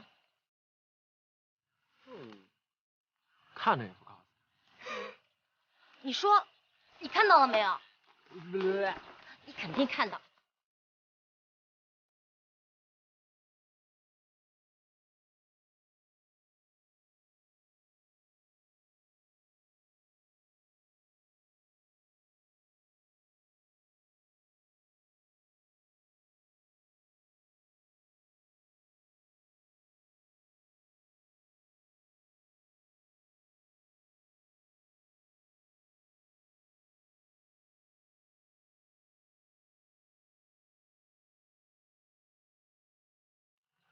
在幽州的这10几天，就好像做梦一样。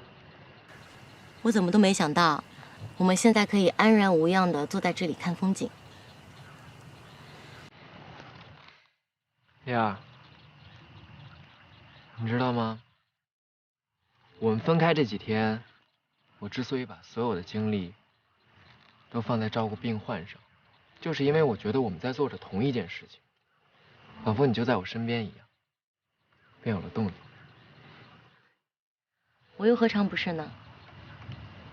每每想到在隔离区里的你，我便有了坚持下去的动力。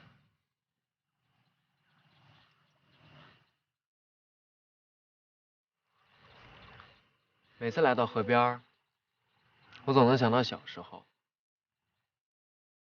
小时候，我娘经常带我到小河边玩。那时候日子虽然平淡，但总归是无忧无虑的。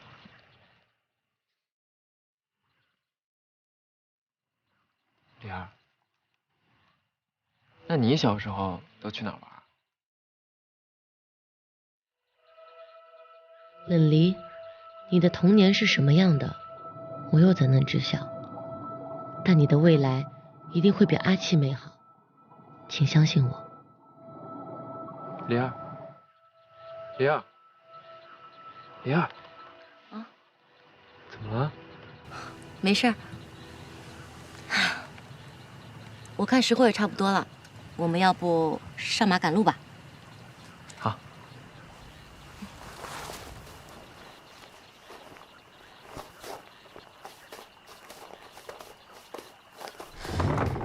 有人吗？有人吗？老板。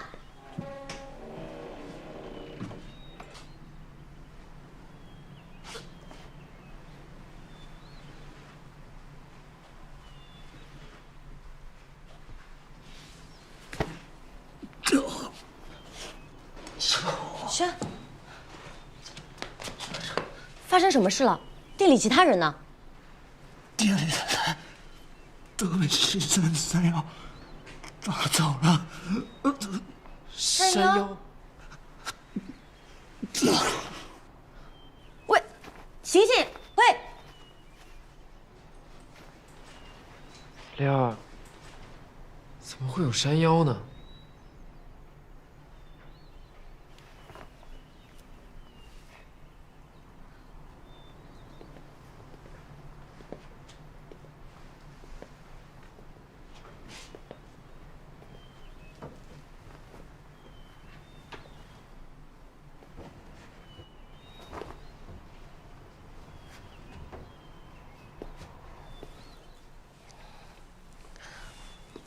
我们还是出去看看吧。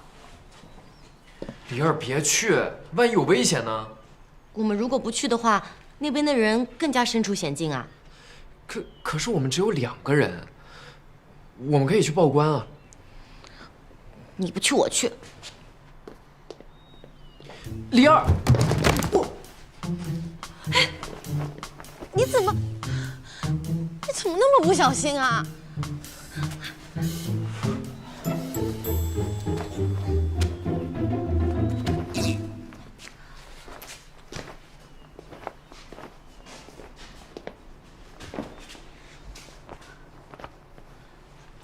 你没事吧？疼。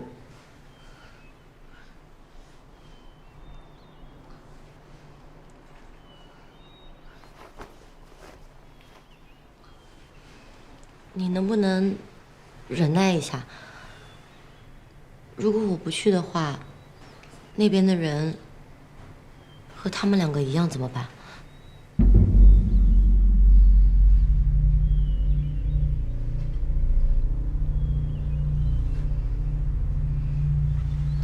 答应我，照顾好自己，我会尽快回来的。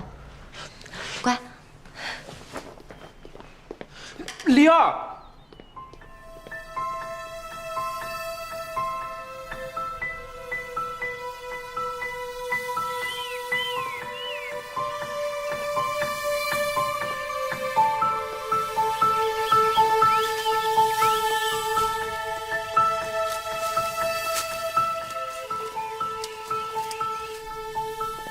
主人，您的脚受伤了，先给您带了些膏药。你真的以为我受伤了吗？那您是？我没事儿。让你查的都查了吗？冷离的身世并无异常。那贺连辰呢？贺连辰此前与冷离并未有过交集，他们不可能认识。那就奇怪了。既然如此，那离儿为什么三番五次跟他过不去？难道真是为了我？算了，带的东西带了吗？哦，带了。主人，此去十分凶险，请暗中跟随你可。我的事儿不用你操心，我吩咐给你的事儿，好好去办就行。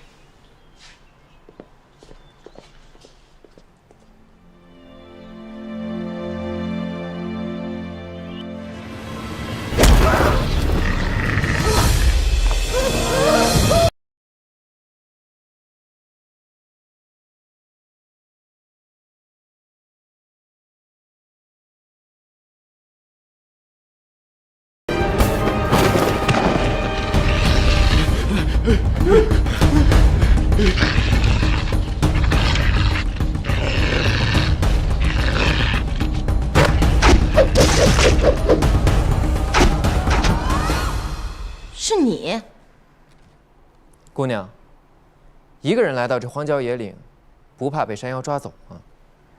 你到底是何人？在下清如，云游四海，四海为家。你怎么会来这里？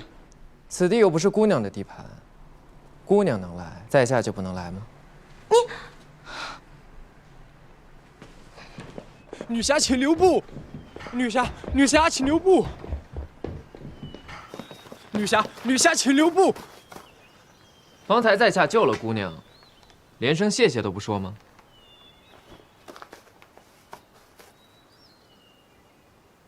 在下于前锋，谢过两位救命之恩。于前锋，你是一直住在这儿吗？我从小就生活在这西山里，以打猎为生。那刚刚那些丧尸模样的人是怎么回事啊？他们本也是村里的村民，不久前接二连三被那山中的妖怪掳走，我们都以为他们成了山妖的吃食，丢了性命，却不曾想，以这般恐怖的模样出现在村里，见人就撕咬，村里的人死的死，逃的逃，现在只剩下我一个人了。两位，这里还是太危险，你们歇息片刻，赶紧回去吧。回去？我就是来找山妖的。此人究竟居心何在？为何总是缠着我不放？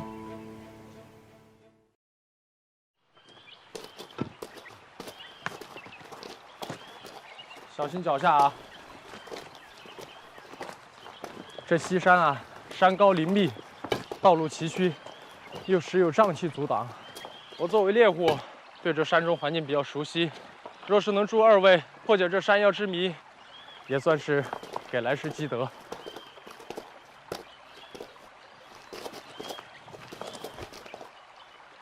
谁让你管？小丫头人不大，嘴挺硬啊。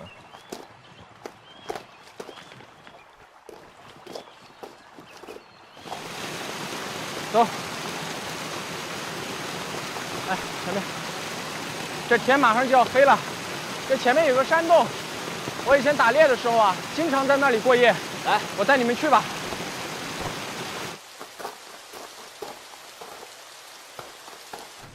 我们以前打猎的时候啊，那只要一下雨，我们就来这里躲雨。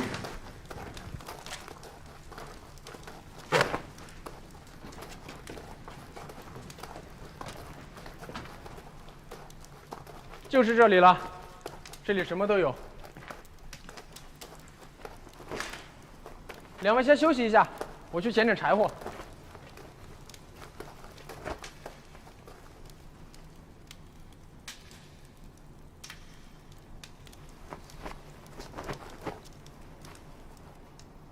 谁要穿你衣服？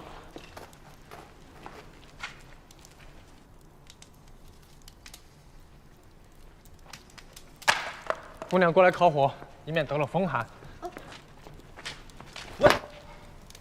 不得对王妃无礼。王妃？怎么，连我大燕国的武王妃都不认识吗？哎呀，王妃恕罪呀！王妃恕罪。平身吧，平身吧，于烈火。小的有眼无珠，不知道王妃微服私访到这深山老林。明天早上天一亮，我就送你下山，万不能在这山里有任何的闪失。于烈虎，你只需为我引路即可，至于我的安危，你不必担忧。小的明白，小的明白。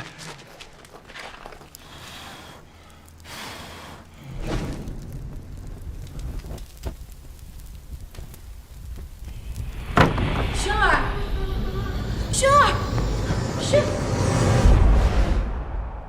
你的轩儿在这里，来，接着，来，接着呀！轩，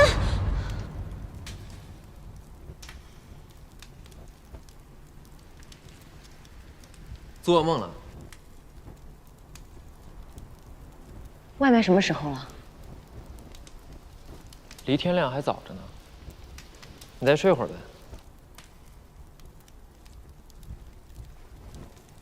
我刚才听见你梦里喊什么“轩”，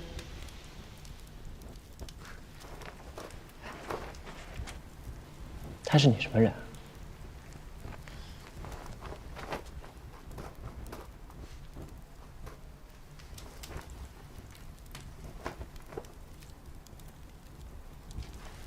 人面桃花相映红，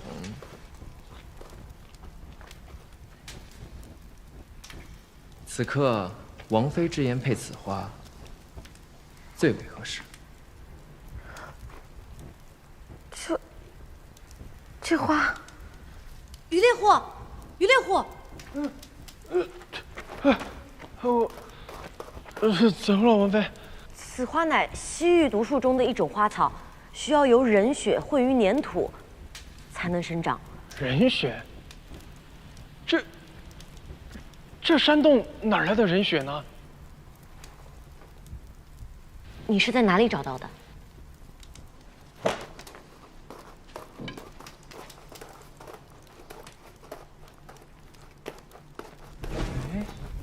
小心！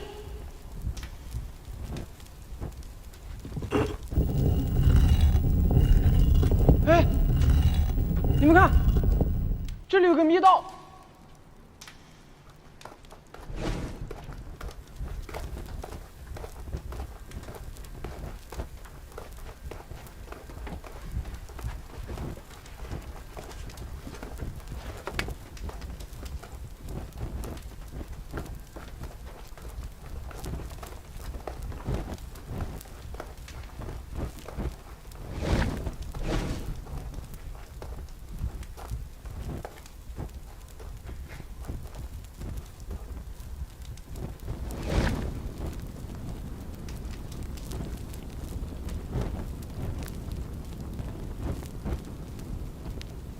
前方何人？我来。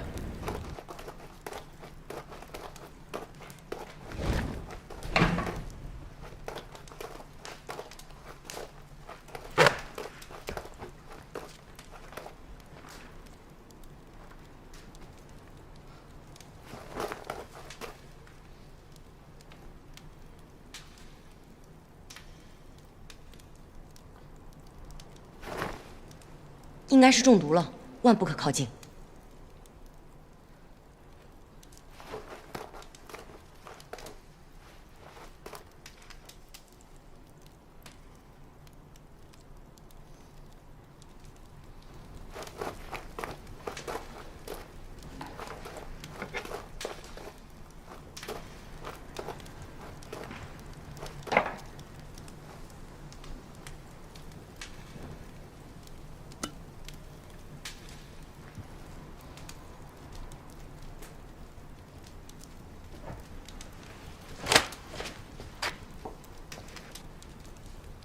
别杀我！别害怕，我们不会伤害你的。这儿还有一个。啊，扶到这儿来。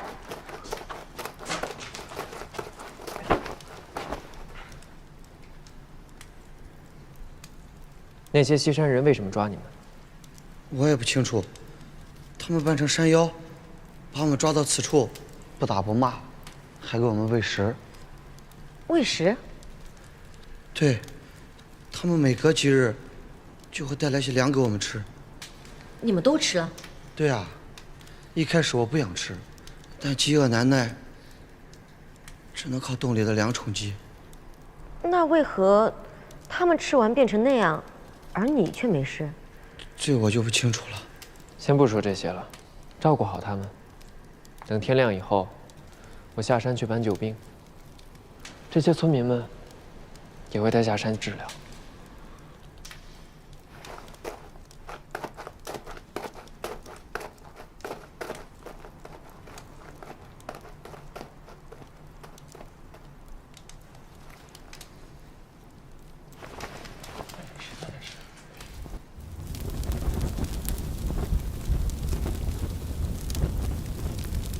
王妃，鄙人有一事不解，想向你请教一下。你又想做什么？话说啊，你这身手矫健，性情炙热，那你为何非要嫁给一个傻子？你不许这么说，轩。哦，原来这个轩就是那个傻王爷啊！你再如此侮辱轩儿，就别怪我不客气了。好，我开玩笑的，你看。但说真的，你看上武王爷什么了？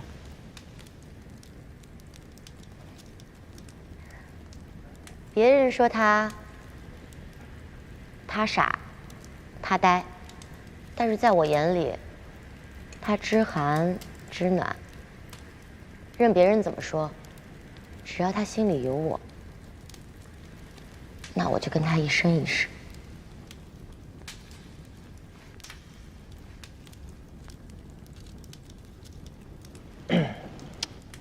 那他还真是傻人有傻福。你还说？哎，这火网快灭了，你去拾点柴火啊。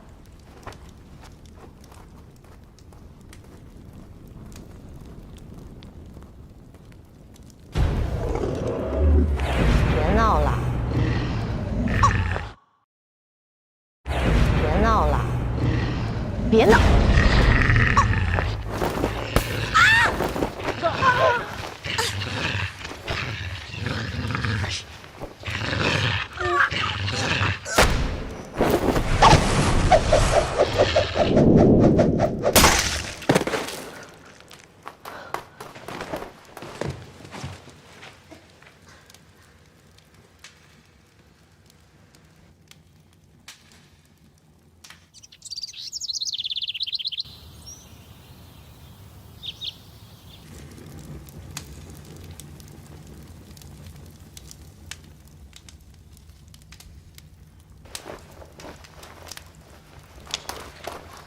你怎么起来了？躺下，伤还没好呢。我没事了。哎，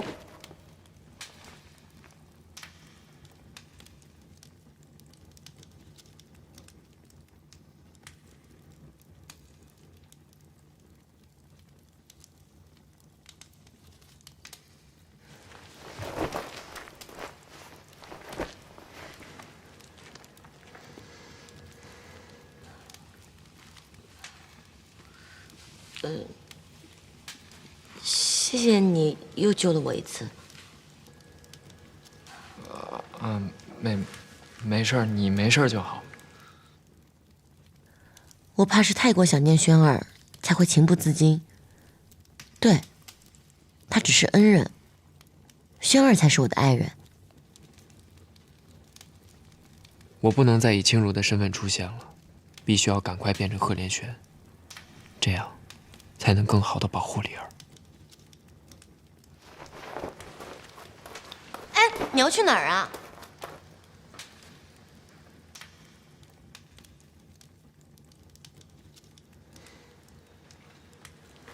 怎么，舍不得我走啊？我巴不得你快走呢。好。哎，你能不能帮我个忙？何事啊？清如公子，你能不能到山下的驿站，帮我给武王爷带个信，就说李儿一切安好。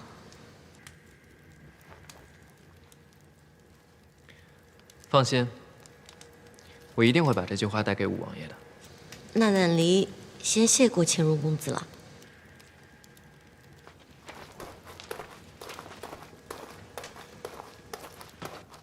于烈虎，哎，王妃，你送清如公子下山吧。好，不必了。你留下来照顾好他，切记，务必要小心。小的明白。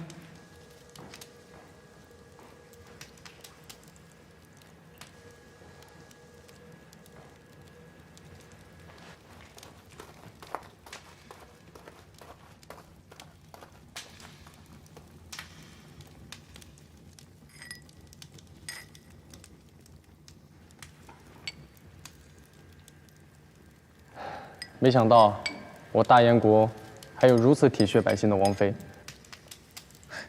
莫要说笑了，当王妃也并非是我本意。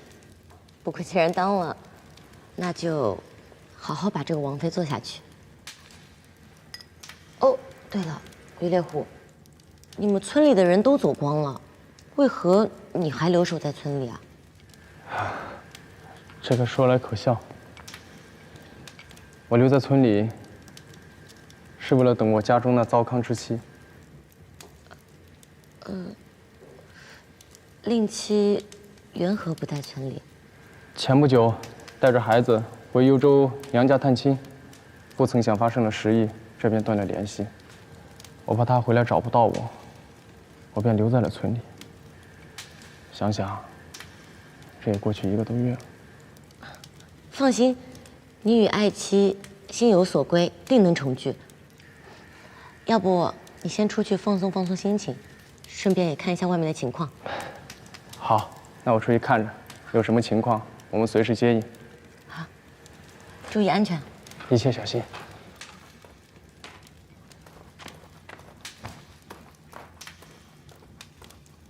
轩儿，想必此刻的你也已经心急如焚了吧？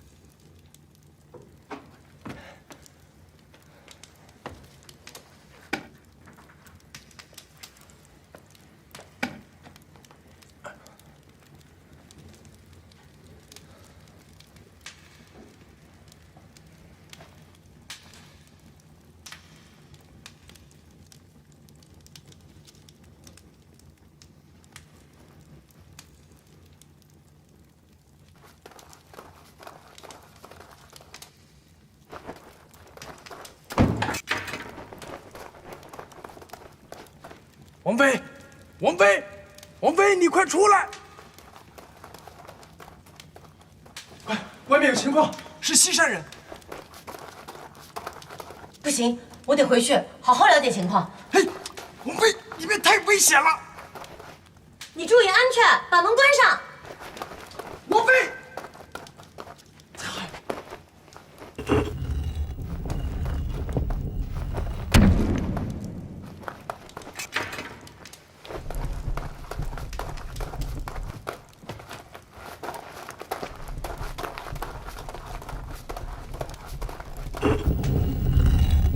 大哥，这次该你下去了吧？哎，还是你去吧，你去吧，你去你。哎，告诉你啊，下面可好玩了，那你去玩嘛。哎，走了。哎，二哥，大哥，为什么每次都不让老二下地道啊？让老二也进来，谁给他放风啊？我呀。哎呀，你真没用。大哥，有我在，你怕什么呀？你知道我怕黑的。哎，快到了。行，放那去。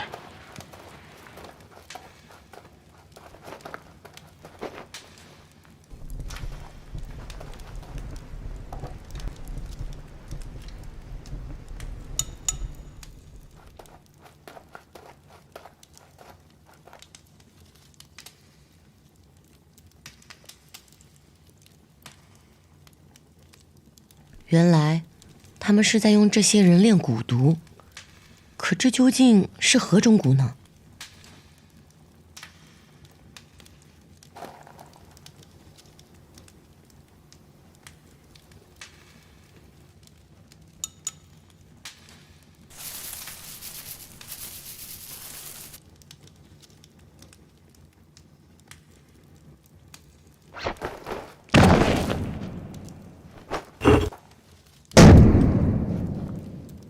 老二，什么情况？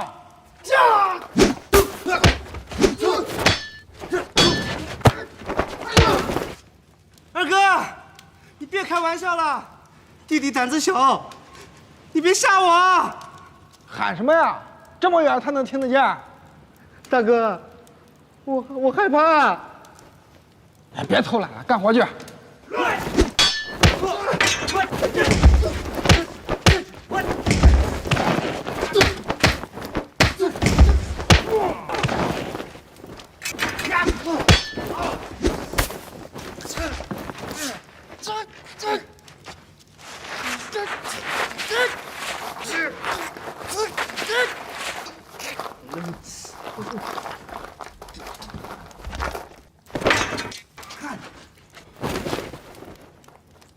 不对呀，怎么了？这之前有2个村民，还有一个没制出蛊毒的呢。哎，怎么少了一个人？那个村民呢？大哥，你别躲我后面，我害怕。找找。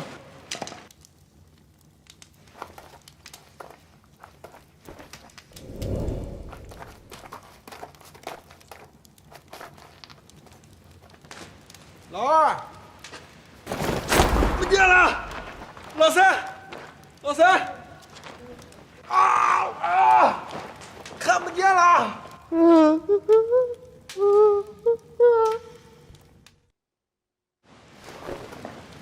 我什么都不会说的，要杀要剐随便你。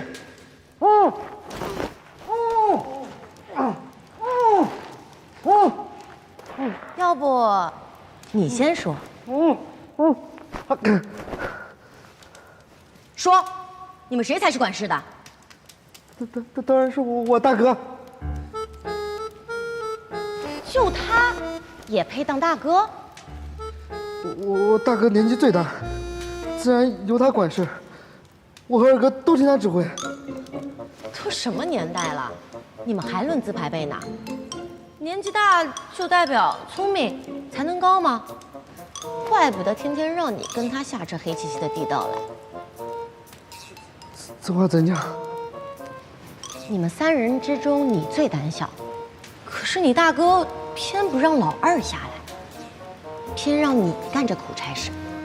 但是你呢，头脑好，反应快，最适合当一个接应者，在关键时刻发挥奇效。但是他呢，偏偏让你干这苦差事，每天驮着这重重的麻袋，和牲口有何区别？你说的太对了。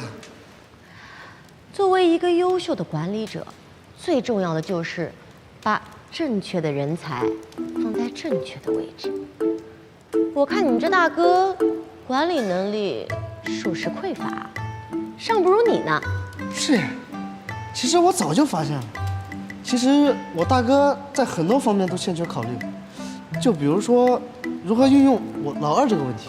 你说的都在理，但是还有一个最关键的问题，什么？那就是那蛊毒，你是否能治？不就是清脉蛊吗？我跟我大哥来了这么多回，我看都看会了。哎，这个。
我是谁？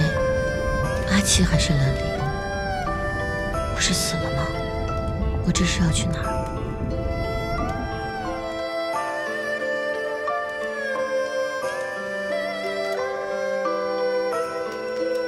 这个人，他是谁？是你吗，阿晨？不，是我的轩儿。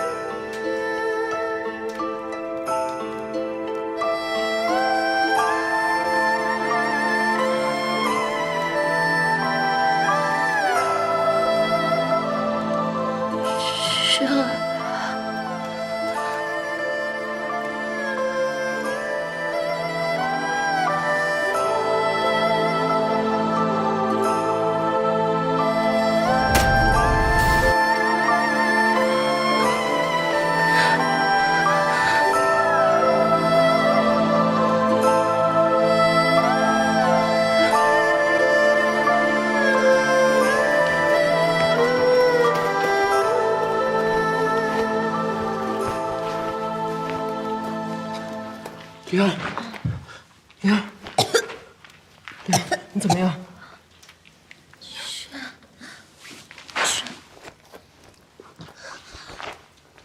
灵儿，你好点没？能看到轩儿便好。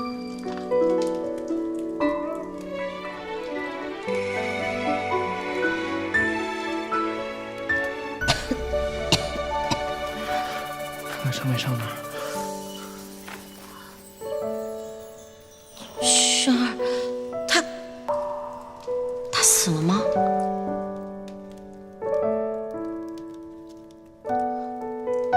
早知如此，我应当告知他们母子平安的，他也不会死不瞑目。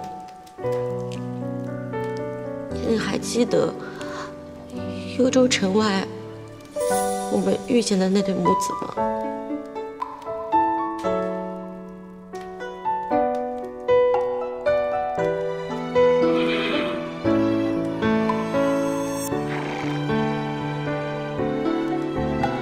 时就应该多问一句的。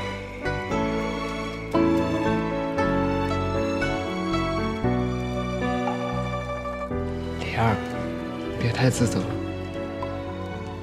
世事无常，相信他，泉下有灵，一定会知道他母子平安的。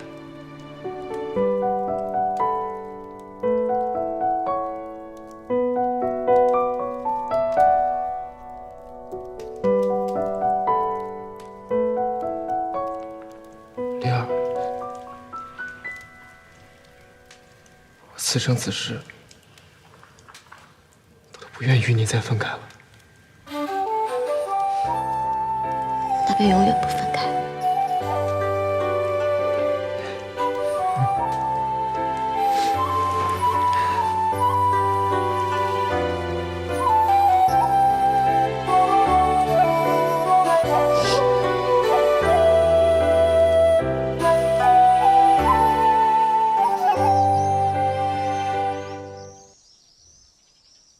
轩儿，苗疆平乱，幽州治疫，你替朕接连解决了棘手的难题呀！你不愧是朕的好儿子。父皇，儿臣只是运气好罢了。你最大的运气就是娶了冷将军的女儿冷离。自从你成亲以后，朕就发觉你是越来越懂事了。这都离不开离儿的辅佐和帮衬啊。冷将军，你说呢？这都是陛下洪福齐天，武王爷才会有此番修为啊！朕就封你为燕王如何？父皇如何定夺都是好的，儿臣谢过父皇。好，朕再赏你白银万两，侍女10名。谢父皇。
王妃请沐足。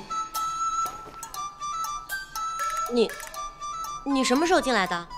奴婢该死，刚刚端水过来的时候忘记敲门了。死什么死的？谁让你端水进来的？贺连轩呢？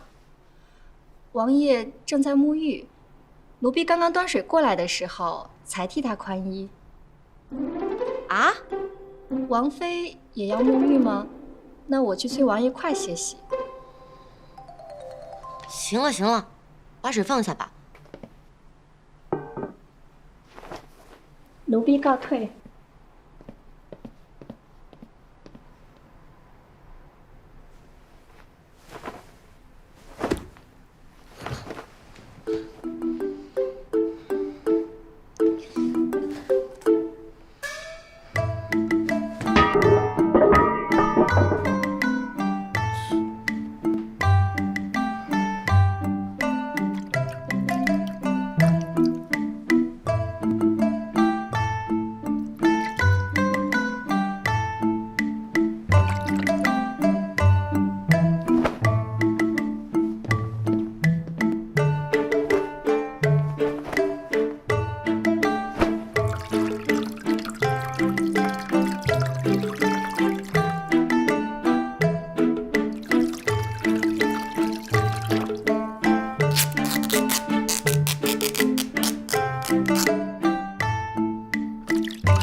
儿，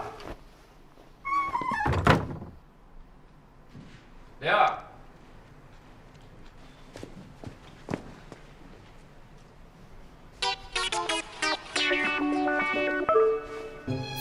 这是怎么了？有人入府抢劫了？啊？去！你这怎么了？你这做法驱鬼啊？对，我就是驱鬼，驱你这个大头色鬼。行了行了，灵儿，我就算是色鬼，我也是只好灵儿这口的小色鬼啊。你少来！刚刚那个小丫头给你伺候舒服没？你要不再检查检查身上洗净了没有？假如没洗净的话，你让她再给你去搓洗搓洗。哎呦，灵儿，你说你堂堂一个燕王妃，你跟一小姑娘过不去干嘛呀？我就跟她过不去了。我一想到她给你洗澡，你那样，我就想，哎，这想什么想？想！哎呀，我洗澡的时候她压根就没进去。她是不是给你送了一桶洗脚水？是啊，那又如何？那是我让她送的，我就是为了把她给支走。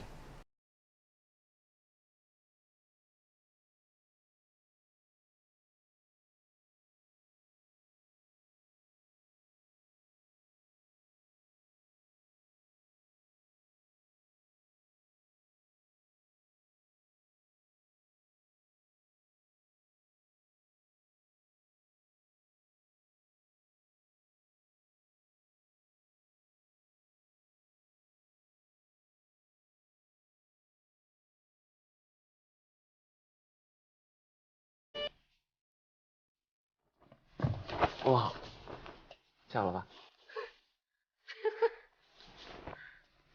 李二，根本就不想要什么侍女，我也不想要那些金银财宝，连这个燕王我都不想当。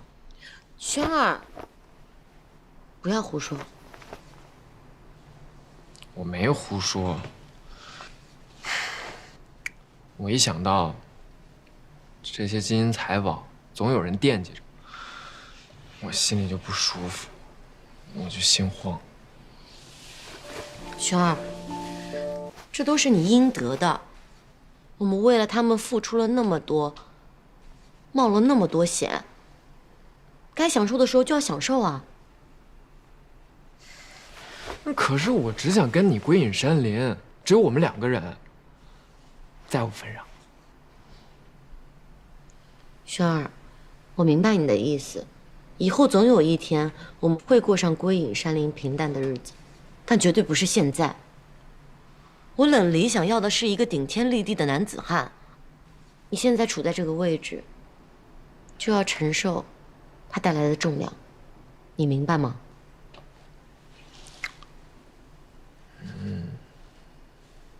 我好像明白。哦，对了，我有个礼物送给你，你看。你不是说你不在乎什么金银财宝吗？不是，你记不记得那个于烈户？他当时在西山遇难的时候，弥留之际，他还有妻子的信物相伴，也算是含笑九泉了。哎，停！你说的，我都不知道你要送信物还是送遗物了，我都不敢要。不是，我这个是想要是什么事？你就不能说，李二，我看咱们俩甚是般配，这勾玉呢是一对儿，他们俩可以合二为一，正好代表我们俩是天造地设般的一对。我送给你一块，给我一块，就代表我们俩一生一世永不分离，如何？这个好。这个特别好。好什么好啊？你也来一遍。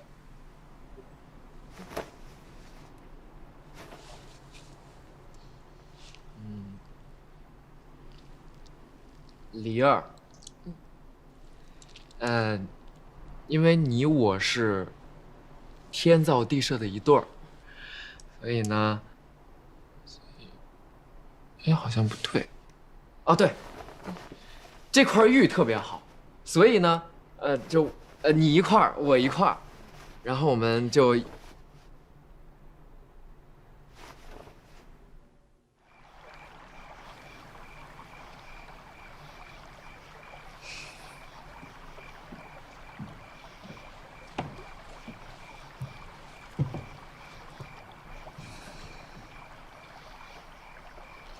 是在为武帝封王的事烦恼吗？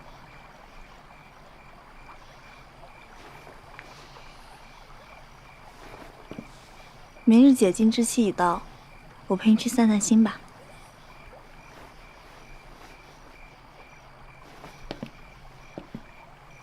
好，雪儿，你先回房等我，我想一个人静一静。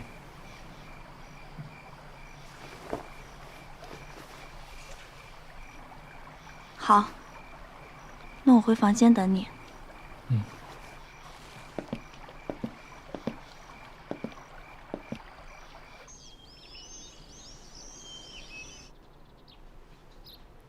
贺连轩这小子可真是傻人有傻福啊！自从娶了冷家那个丫头，攀上这层关系，一下子成了父皇身边的红人。皇兄，你可知冷离？皇兄知道此女？一个将军府出来的小姑娘，能让你堂堂大燕国皇子无计可施？我怎能不知啊？皇兄，三弟这刚一解禁就来找您，还望您指条明路啊！所有关于他的事，都让我联想到一个故人。谁呀？谁？任何人都没有你贺连成了解他。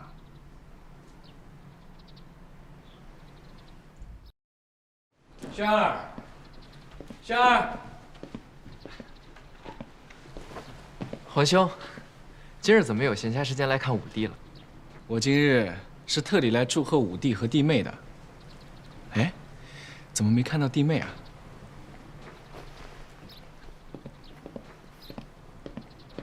三皇兄，你面前乃是皇上刚封的燕王，你一口一句轩儿，可有半点敬意呀？说的是，在此给燕王妃请安，恭喜二位封王了。怎么，眼红了？不敢，燕王和燕王妃的功名是靠自己的努力争来的。我大燕国有二位，那可是大有福气呀。贺连成，你这葫芦里究竟卖的什么药？三皇兄过奖了。我听闻，燕王妃使得一手好毒术，出神入化，伤人于无形，能抵千军万马。不知今日能否让为兄也见识见识呀？这可使不得。梨儿虽说会毒，但从不乱毒，只会在救人于水火之中。救人？我看杀人才是吧？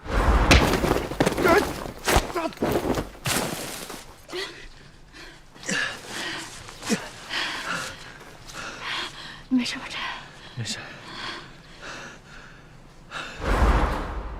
以燕王妃的手法，少说也要研学几年光景，在这期间，应该杀了不少的人吧？梨儿不是那种人，就算伤人，也是逼不得已。哦，逼不得已。那也就是说，逼不得已才当上了燕王妃，逼不得已嫁给了我大燕国的五皇子，逼不得已才成了冷家的千金吧？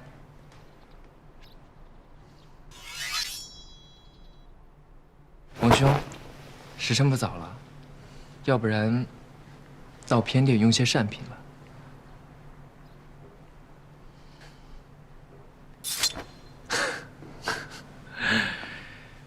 不必了，稍后我还有些事情，我先行告退了。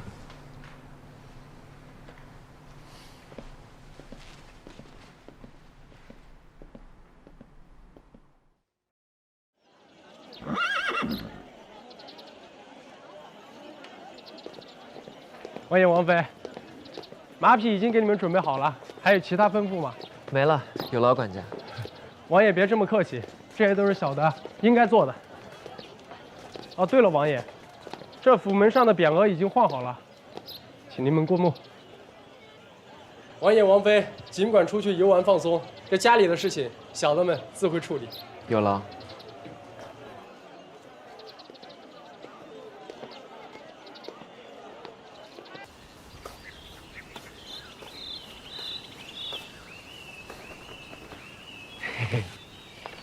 丽儿，别吭气。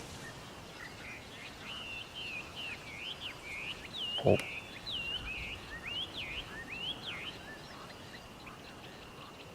丽儿。嘘。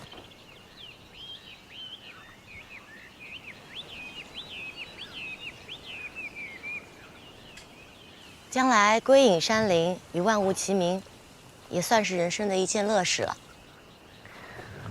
那前提必须得轩儿跟梨儿永远在一起，这样的话，轩儿才能魂有所归。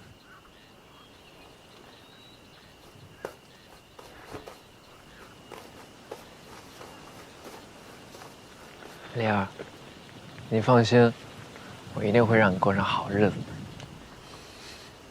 嗯。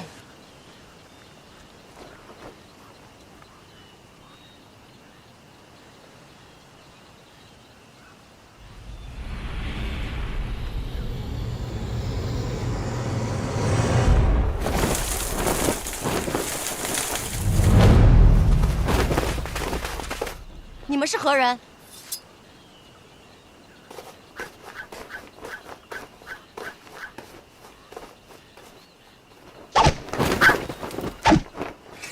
上！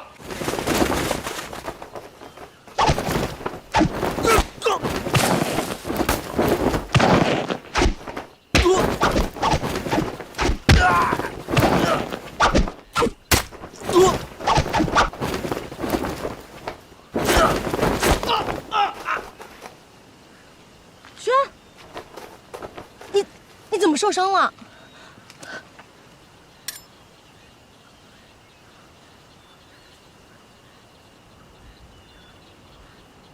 这标上有毒，伏流解药。我们先回去吧。等等，把镖拿着。走吧。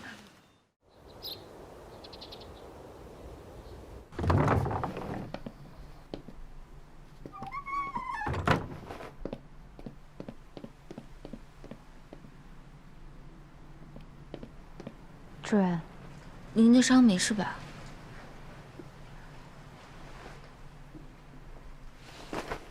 最近并无西山人出没，不过什么？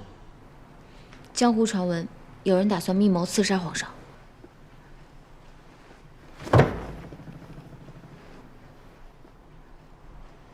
当真？静怡不敢隐瞒，但传闻是否属实，还需进一步打探。何人如此大胆？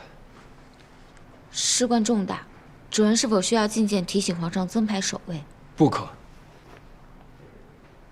此事并未查清，若贸然行动，定会搞得人心惶惶，满城风雨。我等需把他调查清楚，切记不可暴露。是，主人。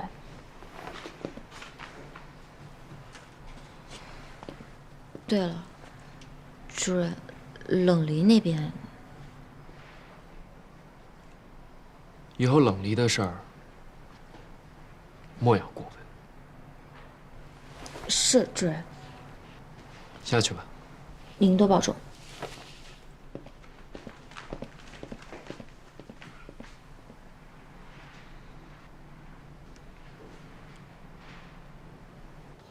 这种奇绝的兵器并非宫中所有，也不会用于战事，倒是像江湖游侠使用的暗器呀。果然如此。灵儿，你是从哪得到的？我是在西山人那里发现的，想着爹爹是武将，对兵器肯定有所了解，就来问问爹爹。想不到梨儿涉猎如此广泛呀！爹爹过奖了。你看这弯钩，极其锋利。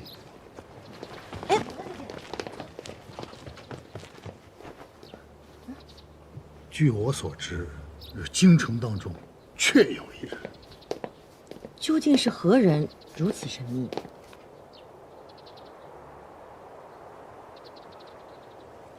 爹，你们也来这儿啊？爹爹，见过哥哥姐姐。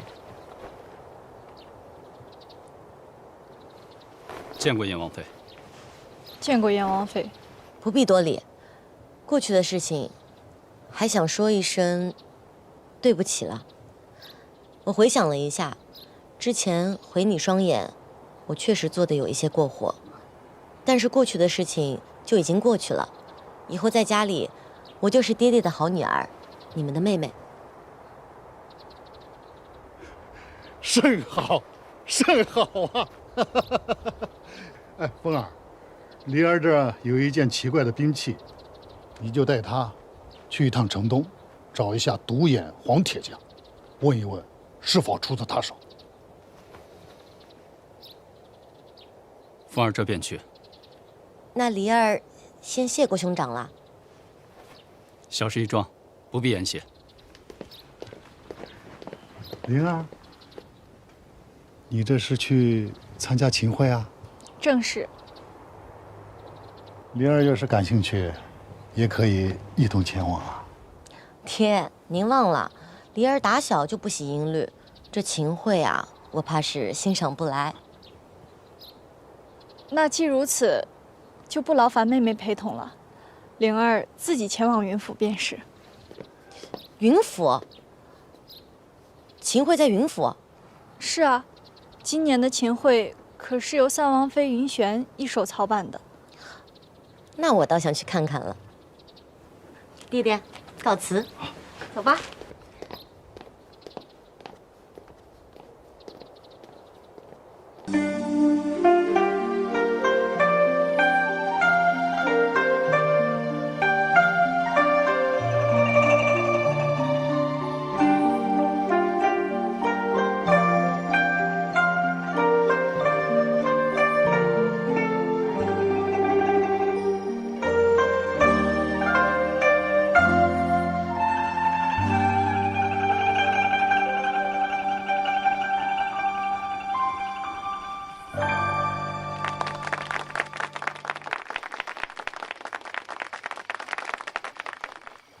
方才的演奏者就是本次的评委，清如公子。清如，妹妹不喜音律，可能有所不知。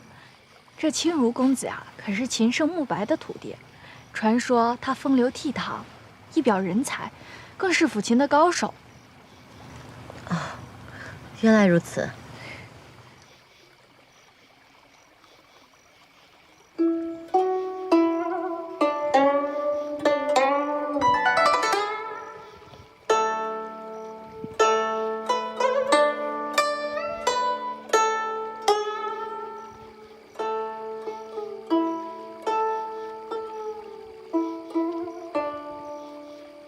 好曲，谢过清如公子。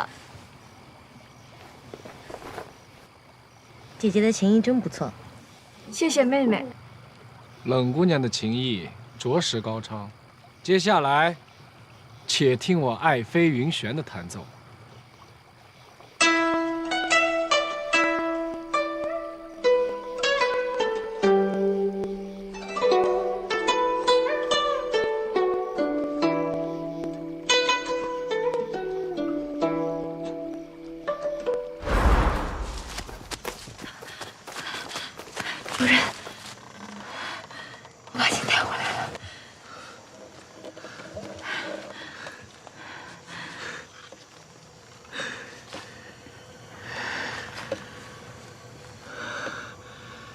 太好了，这李居情不愧是我大燕国的开国皇帝送给皇后的礼物，果真不俗啊！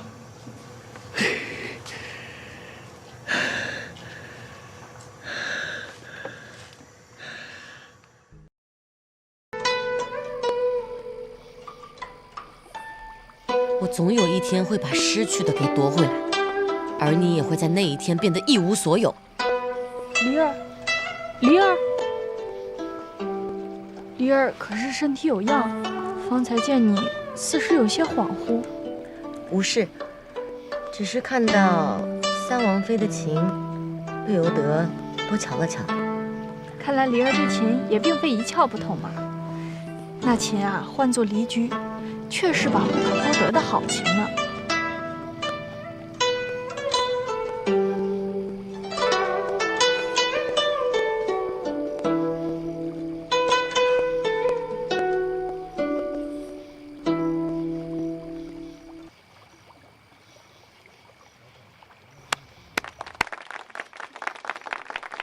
叫我这般不懂音律之人都听得如痴如醉，果真是世间无二的绝顶才女。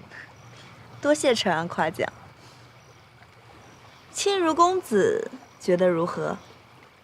云姑娘果然琴艺非凡，有余音绕梁之韵味。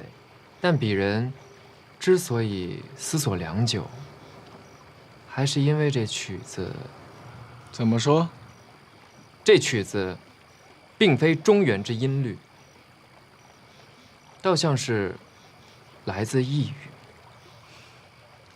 青如公子果然厉害，此曲乃一首胡人民谣。前日我无意中听到有人哼唱，觉得甚是好听，便试着弹了出来。何为才也？这便是才，仅凭哼唱就能弹奏出完整的曲目，且如此的动听。这天下第一才女的称号，非我爱妃莫属啊！各位，可有异议啊？我有异议。三王妃刚才那一曲着实惊为天人，但冷姑娘刚才那一曲也韵味深长。若要论两者的差异是什么，那应当就是用情不同吧。三王妃手下抚的可是民情离居，珠玉之音唾手可得，但凡懂得音律的人，一上手便是天籁。而冷姑娘用的只是一把普通的木琴，在如此巨大的差异之下，冷姑娘是不是显得更加卓越呢？这样看来，天下第一才女的殊荣，应当是谁一目了然。哼，谬论，有道是，乐者乐也。各位都是我大燕国的操琴高手，好坏一听便知。仗着乐器好才能弹出好曲子，怕是胜之不武吧？我倒是有一个提议，不如让冷姑娘借三王妃的离居琴一弹，自然能分得出高下。岂有此理！此琴是我赠予爱妃的信物，岂能由他人所弹？不要仗着自己是燕王妃就可以为所欲为。我为所欲为？我看你是仗着这里是云府的地盘，仗势欺人吧。三王爷，燕王妃，这琴艺的考量，该是在下的责任了。有劳两位了。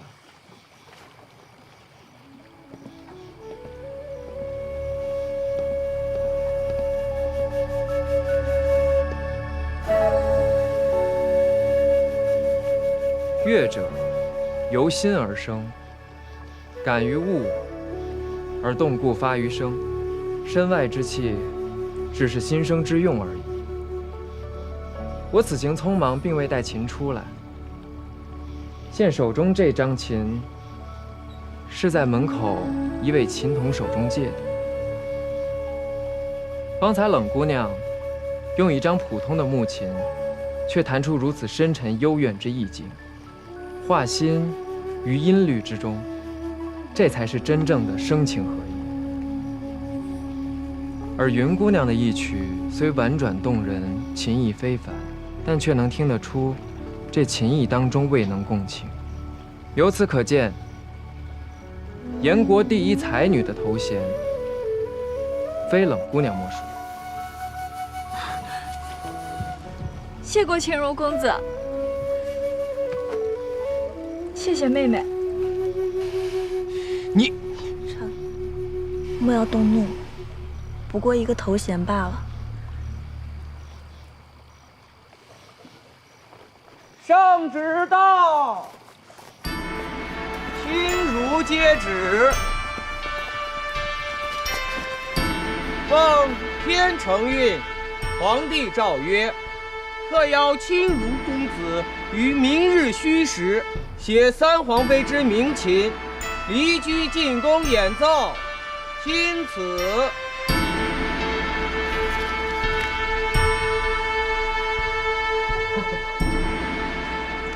没想到公子你不止武艺高强，琴艺还了得呀！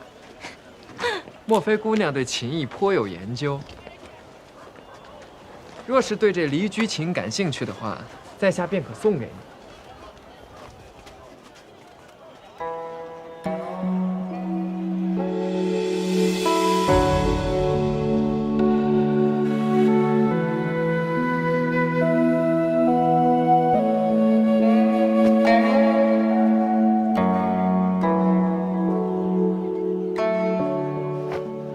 不要它做什么？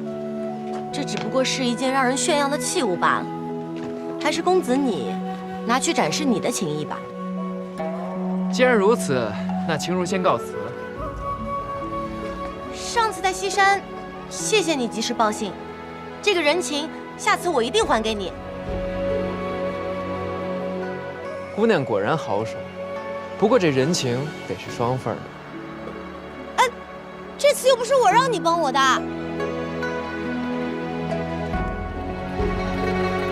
他总是在我需要的时候出现，莫非？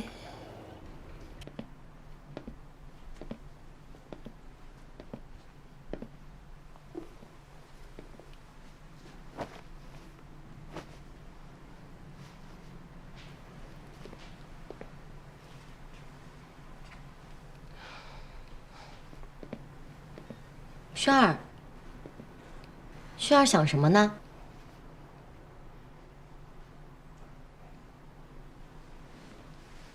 没什么。那我怎么看你脸上有一些担忧？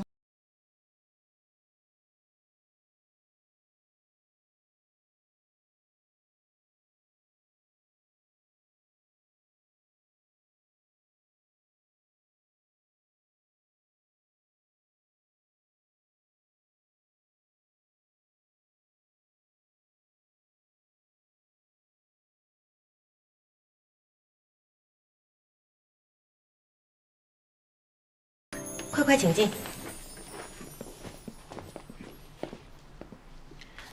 见过燕王、燕王妃，免礼，都是一家人，不必行礼。这弯钩确是那黄铁匠所着，买家乃是一伙胡人。胡人？对，经我打探，发现他们正是之前护送贡品进京的胡人使团。贡品？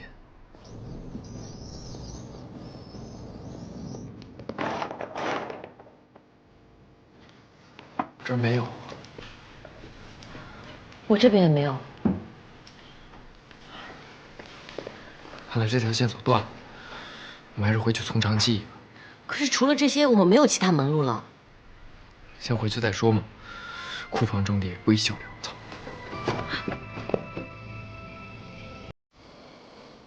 轩儿，你说这条线索怎么就这么断了呀？这帮胡人明显就是冲着我们来的。轩儿，轩儿，我还有些公务要去处理一下，你先睡吧，我去就回。轩儿今天怎么怪怪的？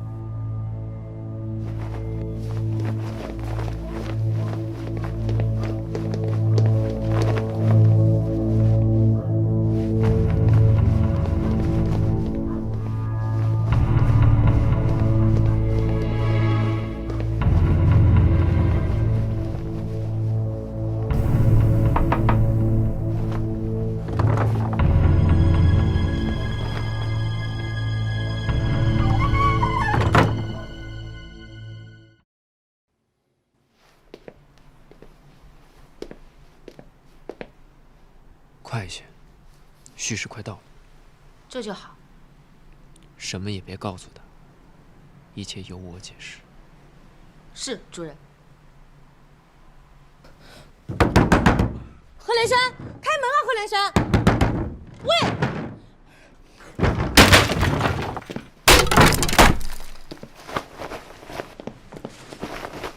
贺连轩人呢？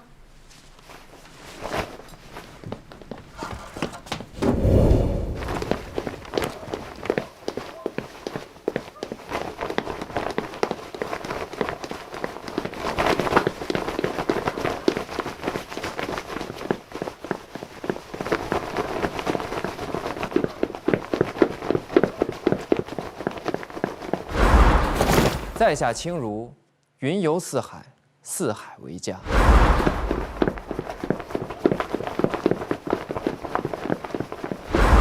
你看上我王爷什么？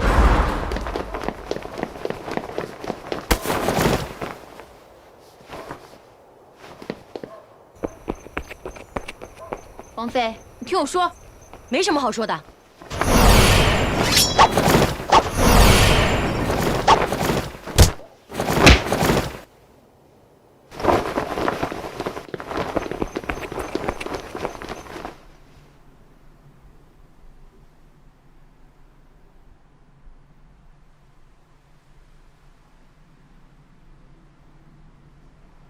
好啊，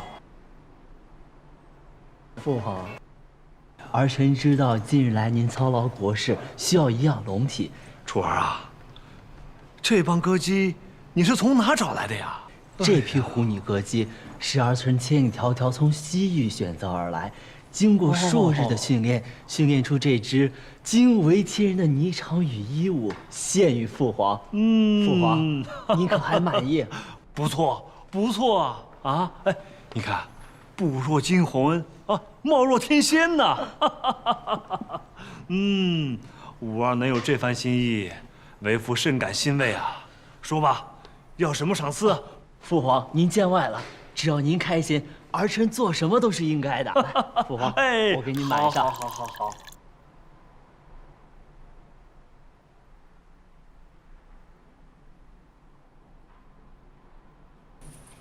哎，这个可真不错。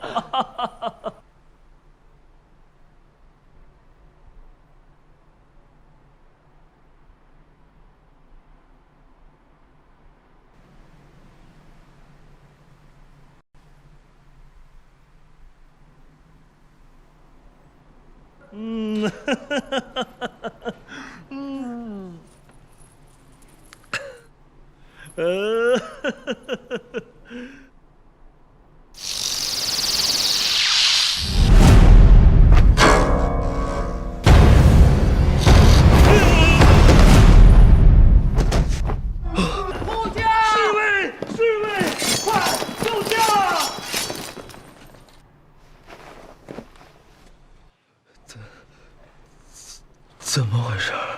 六皇子弑君弑父，大逆不道，今贬为庶人，永世不得离开牢狱。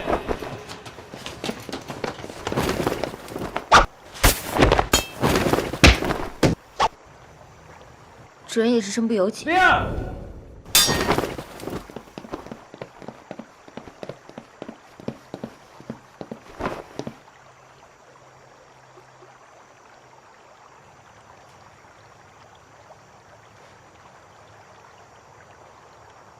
莲儿，别叫我梨儿，从来就没有什么梨儿，都是假的，都是骗人的。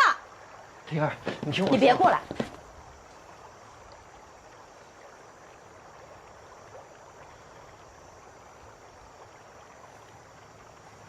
我承认，我骗了你。我也承认，我做的很多事情都是为了我自己。但是我在遇到你之后，我做的这些事情都是为了你。我是想保护你，我不想让你牵扯到这些事件当中。保护我，保护我的方式有千万种，而你偏偏选择了欺骗。保护我，刚进洞房你就把我迷晕，保护我，你就换上另外一副皮囊，还对我虚情假意，保护我，你找一个青楼女子背地里调查我的身份。不是的，贺连轩，我已经看透你了，人前一张脸，人后一张脸，你和其他男人也没有什么两样。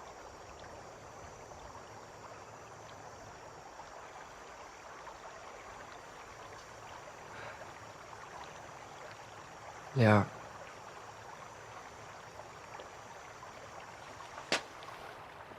既然如此，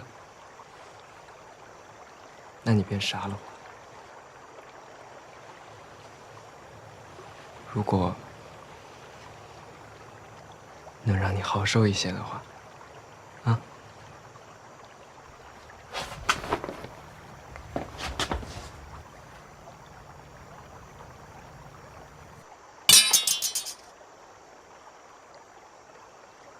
不，我要你活着，我要你带着悔恨活一辈子。什么一生一世永不分离，鬼影山林二人世界，全都是骗我的。从此以后，便不再有冷冽，后会无期。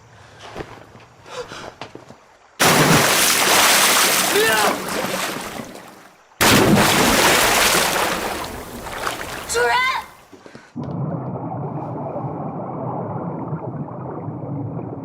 我嫁你是自愿的，以后我便是你的王妃了。你能不能像个男人一样？你以后能不能别总叫我王爷了？轩儿怎么样？你要记住，从此以后便没有你我，只有我们。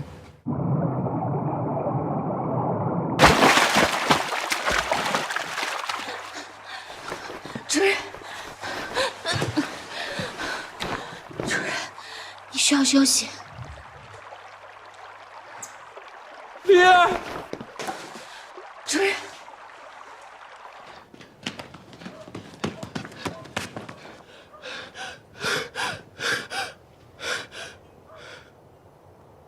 我觉得你一点都不傻，你那是真。这个世界上最珍贵的就是真。也是梨儿最想要的。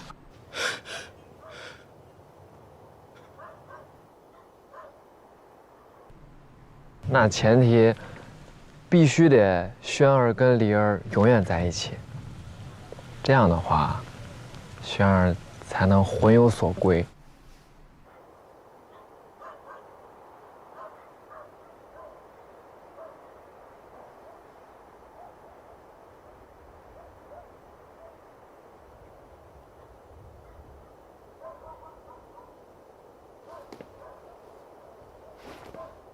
梨儿，你回来！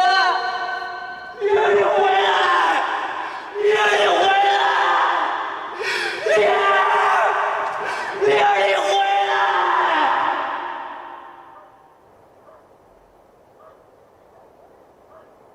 他呆，但是在我眼里，他知寒知暖。任别人怎么说，只要他心里有我，那我就跟他一生一世。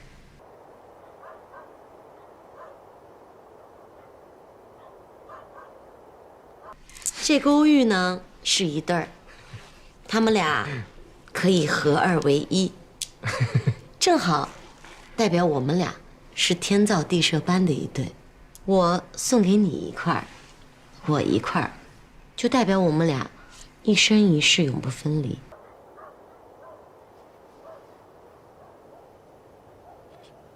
梨儿，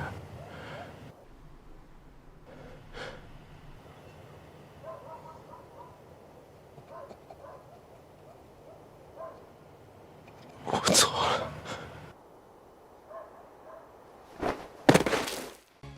掌中开花温柔似缠绵，万千柔肠，对错难分辨。相思如歌，夜夜长相在。